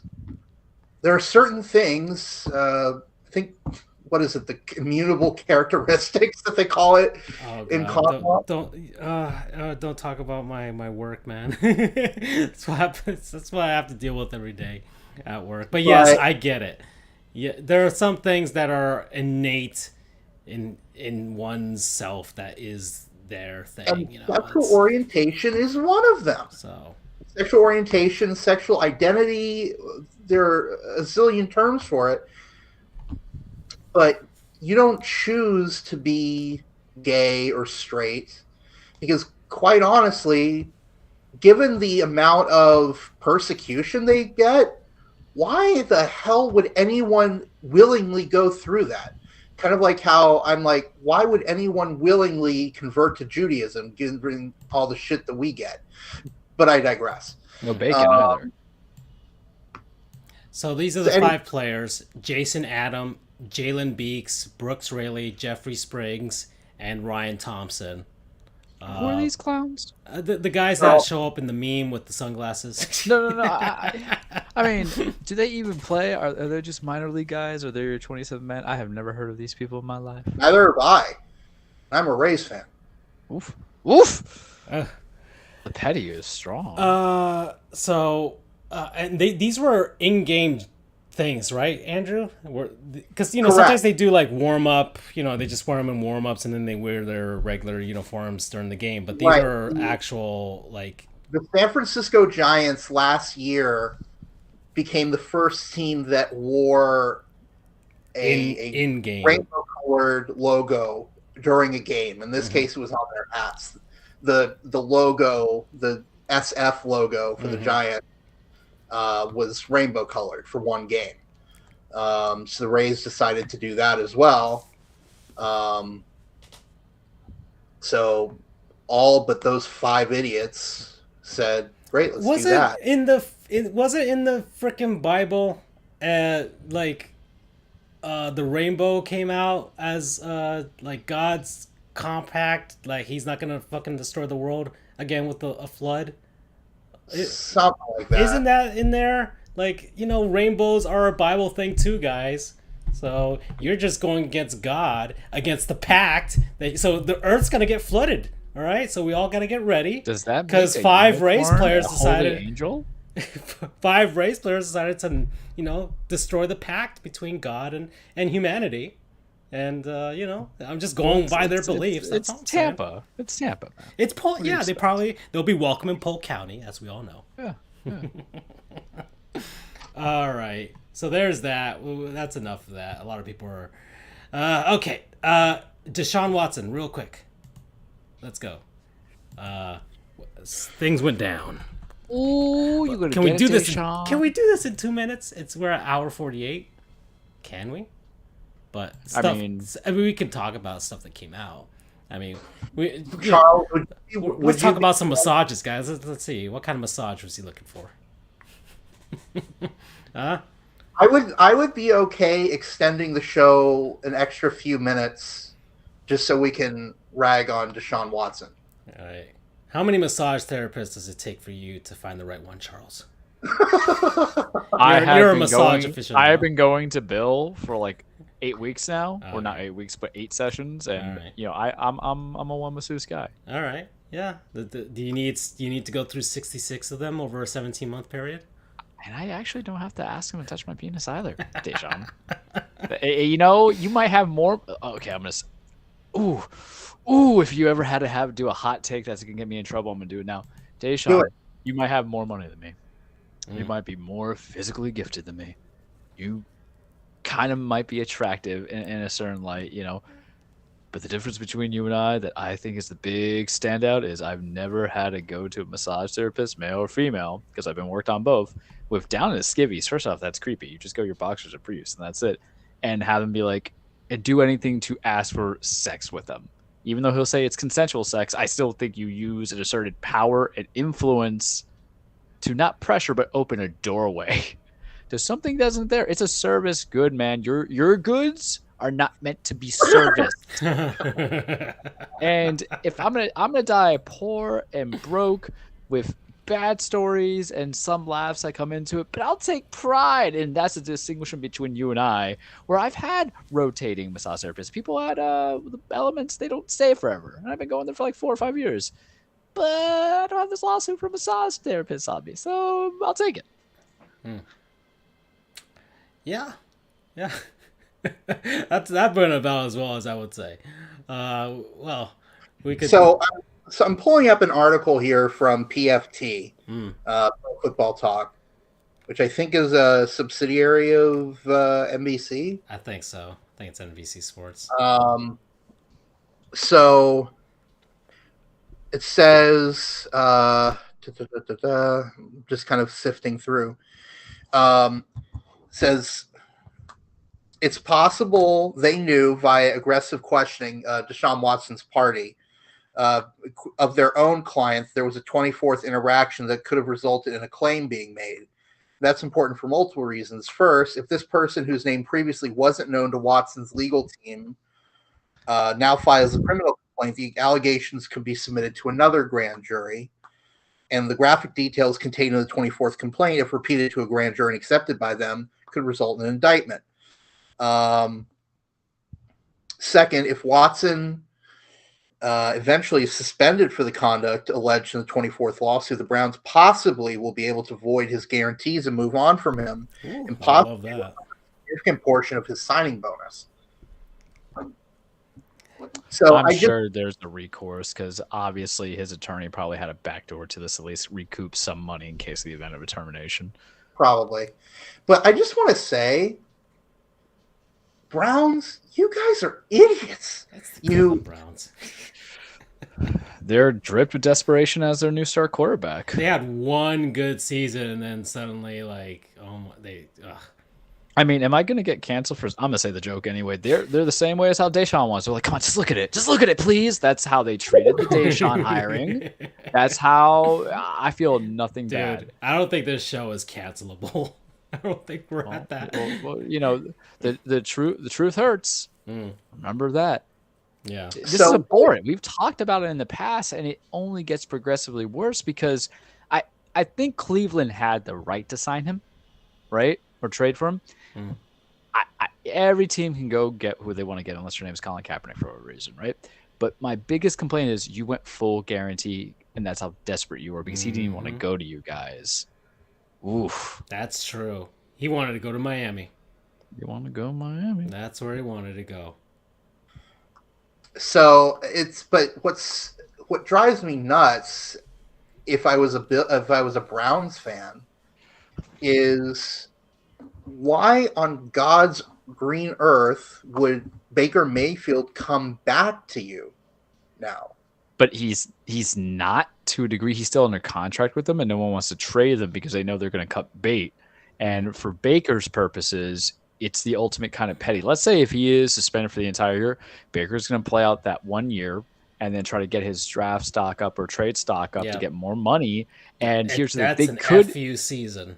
Yeah, they could, in theory, franchise tag him, but if they weren't willing to pay him, they were never going to pay that same amount of what Deshaun was making annual salary-wise. So I don't think they would go franchise tag him, but what you're going to do is essentially, holy shit, we're going to go down the road, we'll talk about NFL, but what you do in this answer is you let him get up, you trade him out, and then you go for a backup free agent who's currently playing in Miami right now, who will be a free agent soon, or you trade for a different like-minded talent like Tua. Baker, I don't think gets traded if this thing goes down.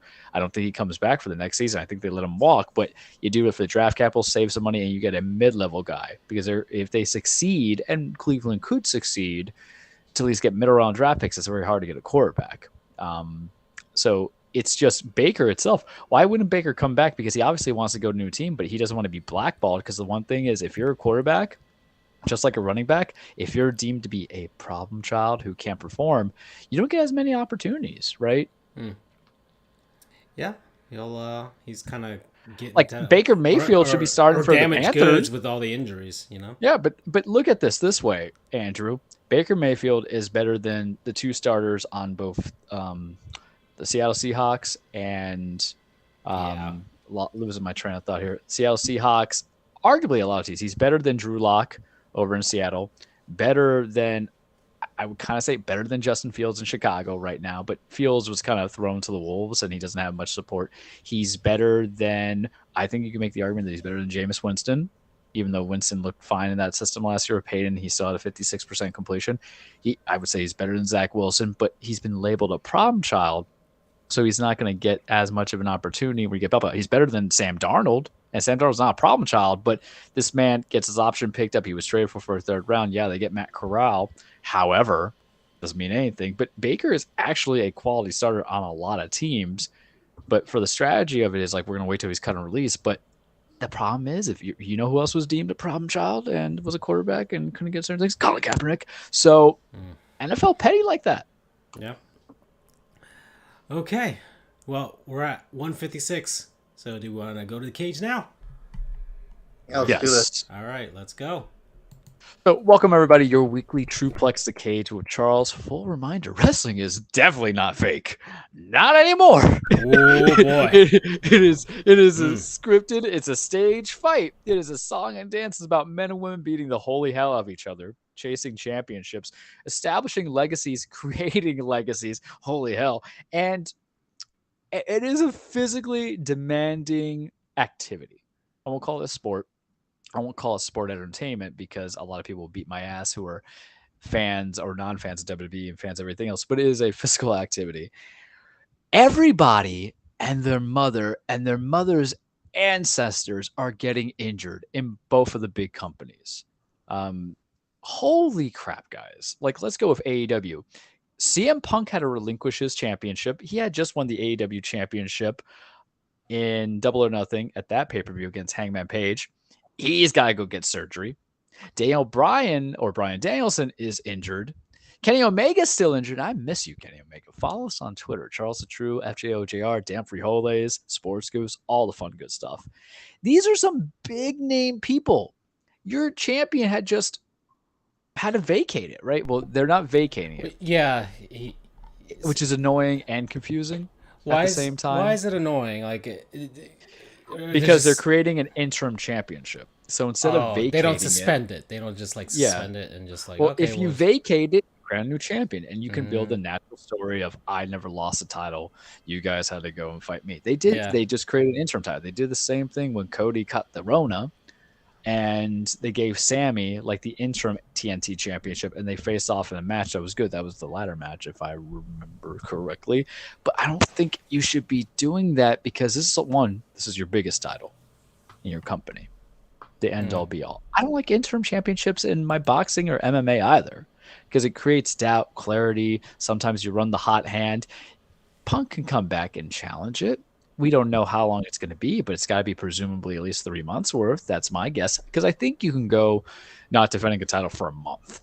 That's my pause. If you have your person keep coming back and everything like that, because you got to remember, with any kind of injury, it's not just surgery. There's also what, boys? Physical rehabilitation, and then also the third component, getting back into ring shape.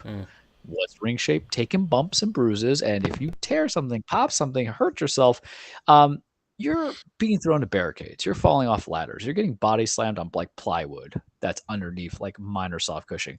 Your body might not be ready for that in comparison to Charles, who like has to wear an elbow sleeve every now and then because his body can't bench anymore. Two different kind of things. You create interim championships. It creates confusion. Do they even go as an acknowledgement of being a champion, or is it just an interim title? It does it lessen it? As soon as he's back, is like, okay, well, you're not champion no more. Because you're just going to create this whole thing of, and this is where it really trips me up a little bit, because it's already been kind of spoken and stipulated about that. Oh, when he comes back, you're going to have the current champion versus the interim champion to qualify the disputed champion. But if he's still your champion and you're not vacating it, then why are we even facing it? It's different. Like wrestling storylines, I'll give you an example where this makes sense. If CM Punk wrestled in a non-title defense against John Silver, I like John Silver. We'll give him a shout out. His birthday was the other day. John Silver, follows us on Twitter. He's on the Dark Order. He's Johnny Hungy. And let's say John Silver pins CM Punk, submits CM Punk.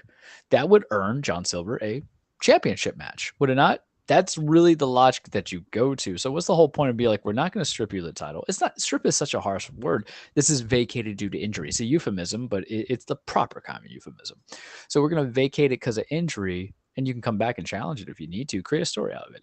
But if you're not going to vacate it due to injury, and we're talking about 2 or 3 months, and here's another thing to understand about injuries. Sometimes you're not ready within the time frame, correct? Setbacks, sepsis occurs, all these fun things.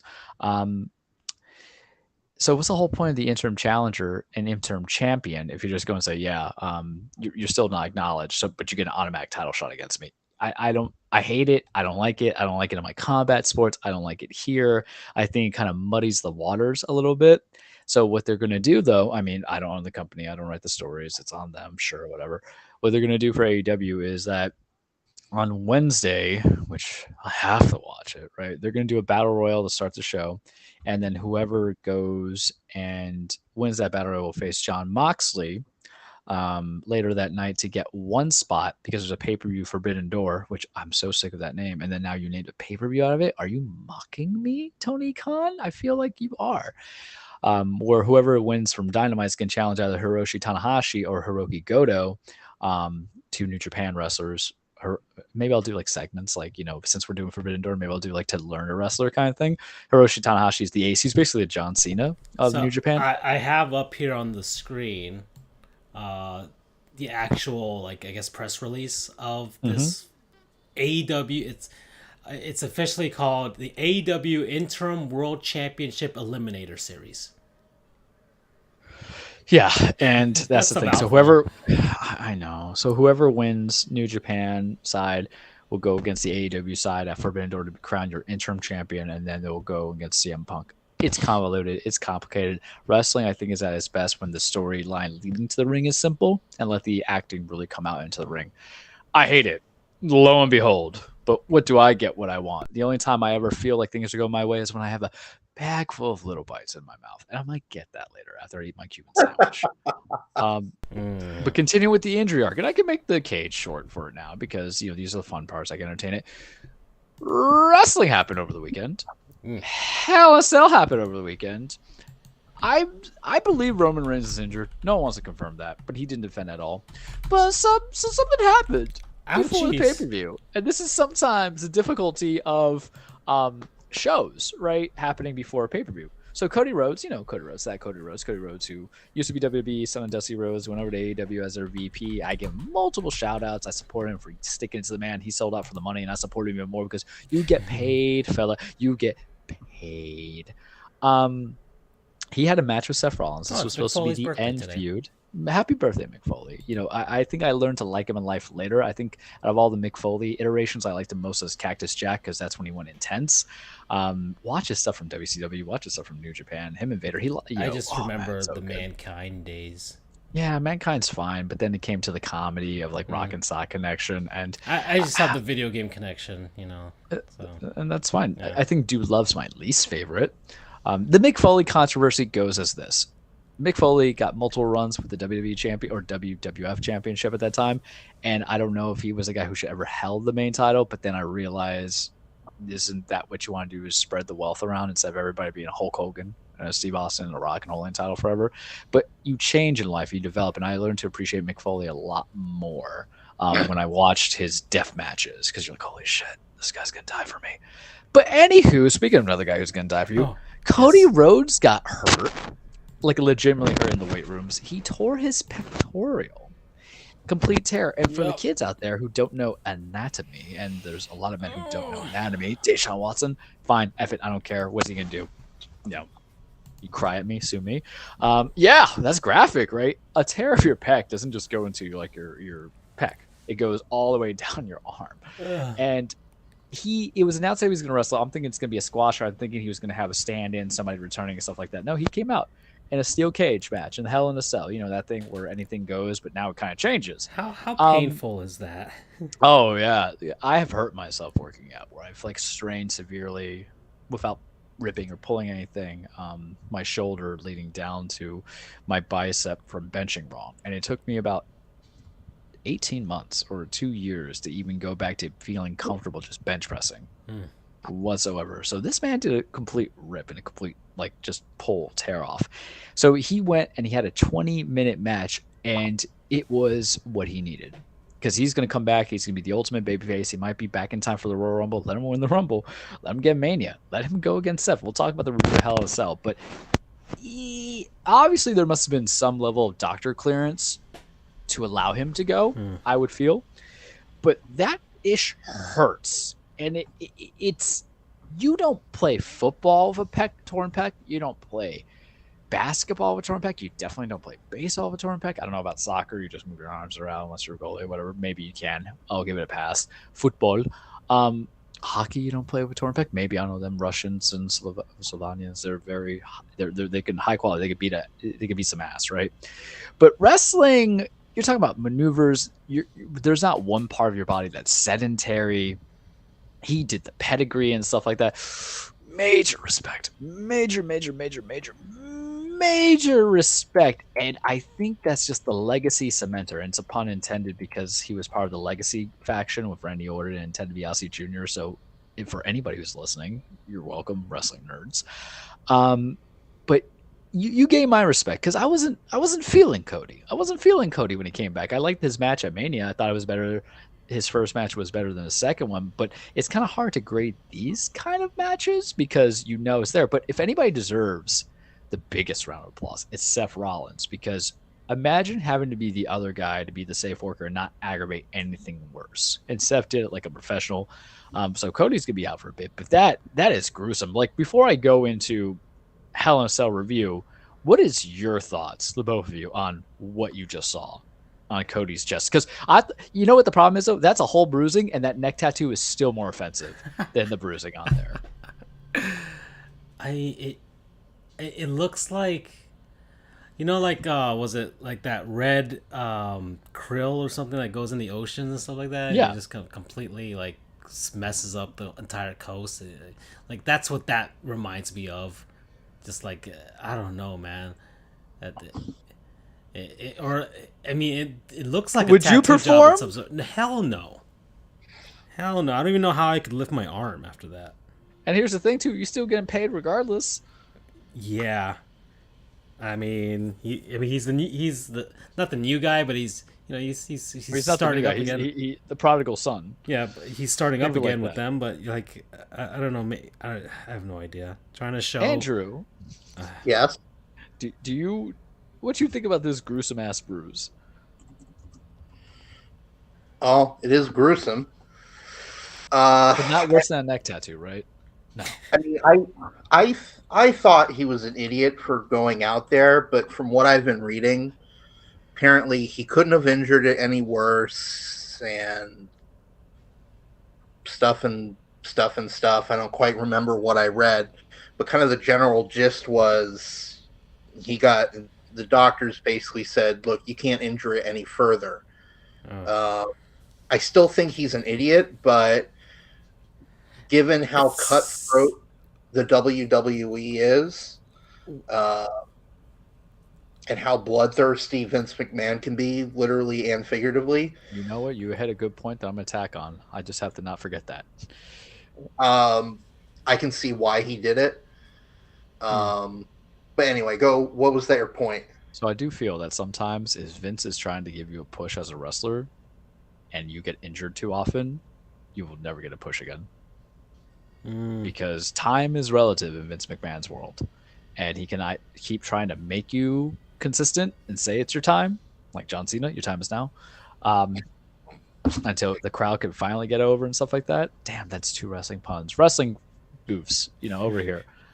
Or you can have like one bad match or get injured often and just disappear. And I always think about the Revival, who are FTR now in AEW. They're a high class in NXT, and then they came up and they got injured, and they kind of disappeared in between. Won a couple of titles, disappeared. Or AOP, the Authors of Pain, same tag team. One of the guys gets hurt, happens too often, you just go. It's a dangerous game. And even though Cody is, God's favorite child in the eyes of Vince McMahon now, time is relative. And Vince's patience is short. And he always cares about that almighty dollar. So holla. And let's holler to Hell in a Cell in a brief review. I gave you the predictions last week. I wasn't going to watch it. I'm like, it's Sunday. I was celebrating my 5-year anniversary working. So I was like, oh, let's take away from, being a professional into being a man child that I am. So I decided to watch a little bit. I didn't play Amazon Delivery Man deals with Spectre Ghosts. I need more time to play. I swear, like I like Death Stranding 6 hours in. I don't know how you feel about Francisco, but Yeah, I I'm starting like to get it. into it. I find it relaxing walking around Oh, somehow. sure. And then boom, BTs. You're like, oh no. Well, yeah, yeah. Kind of like I can feel like my butthole go up higher I to my labeled this throat of Death fear. Stranding, and we finally actually are talking about it a little bit. But yeah, Yeah, well, that's our title, so we had to make a reference, so no yeah. one kind of like, was wondering what the hell. But anyway, decided to watch it, and it overperformed as a pay per view. I didn't even watch WrestleMania Backlash that much. I watched like 2 matches, but I watched everything from start to finish here. So match of the night was probably the women's triple threat. Like both Bianca and Becky have been just doing next level work. I think they had the best Mania match. I think they're my best WWE match of the year so far, from their Mania match. But this was very good too. Ended shortly. Bianca won. They're going to continue the Becky feud. They might continue the Asuka feud too, which makes me think they're going to go to a ladder match. The next pay per view is going to be Money in the Bank. We'll see what happens there. Too early to talk about it. Bobby Lashley versus almost an MVP. Cedric Alexander interfered. It was a match. I like Kevin Owens versus Ezekiel. Remember the funny storyline is Ezekiel is really Elias, but he's been saying he's Ezekiel now, Elias's brother, and Kevin Owens is going crazy. Owens won clean, but they're going to continue that feud. Judgment Day, consisting of Edge, Damian Priest, Rhea Ripley, defeated AJ Styles, Finn Balor, Liv Morgan. Ooh, very important of what happened, Andrew, because Edge was the leader of his faction on a Sunday. And on a Monday, he was getting his ass beat by his team members. So I guess there's a swerve. Edge is no longer part of Judgment Day. Finn Balor's now taken over as a leader. They did a concerto on Edge. So Edge went from being a bad guy 2 months ago to now getting screwed over by his own team and faction. I don't know why. Maybe it's a desperation ploy by Vince since Cody got hurt. I think they could have marinated a lot better, but I'm all for heel Finn Balor, and I'm all for heel Finn Balor versus AJ Styles at SummerSlam. I'm kind of like getting that little tingle like I had with Bobby Brock feeling into it because there's so much history. It all just depends. Madcap Moss versus Happy Corbin. That was an interesting match that went down. In a no hold barred match that was kind of like Moss's coming out party, and it was very good. It was just brutal, like 12 minutes of them trying to beat the holy hell out of each other and kill each other. Theory versus Mustafa Ali, probably the weakest match, one of the weaker matches of the night. And then you had Cody Rhodes versus Seth freaking Rollins. Cody won the match. We already talked about it, but they were able to perform. Shout out to Seth because he came out in Dusty Rhodes attire. So Dusty, when he was in the WWE, was wearing polka dots. So that was kind of his thing. Now, Seth came out in there, and he's played that head game before, like when he was going against Dominic Mysterio at SummerSlam 2 years ago. He came out Rey Mysterio's Halloween Havoc 1997 match. Great match. You guys should watch. It was him versus, was it Chris Jericho or was it Eddie Guerrero? I think it was Eddie Guerrero. Or Dean Malenko. Almost certain it was Dean Malenko. It's going to bother me. I have to check it real quick. I'm sorry, everybody. I need to know this because it is literally a fantastic match. Rey Mysterio. What do we have? Almost like this is. We'll see. Verse with Charles verse. It was Eddie Guerrero. Whew. Oh my All right, God. we're not going old. Damn, we're not going old. Amazing. we're not getting too old. I remember I name dropped that match too at a couple months ago, or on our show, but a different episode, and we're like, some matches like.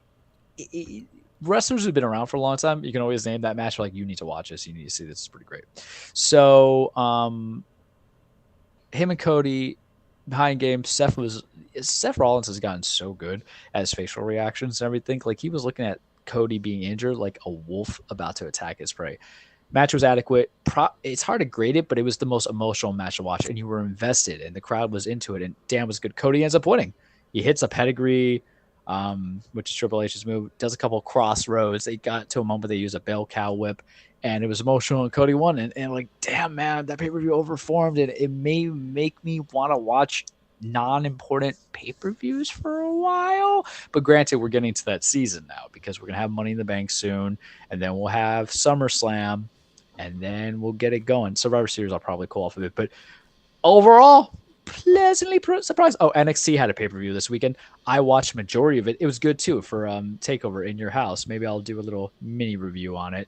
But highlight match of that night, I would say, was probably Creed Brothers versus Pretty Deadly, who I think Pretty Deadly is kind of winning me over as being, they remind me of like 1980s heel characters, but their whole thing about going, yes, I remember boy, that. cracks me up. It just it just cracks me up, man, because I can see myself saying yes, boy, because I say ooh, child every now and then when something crazy happens.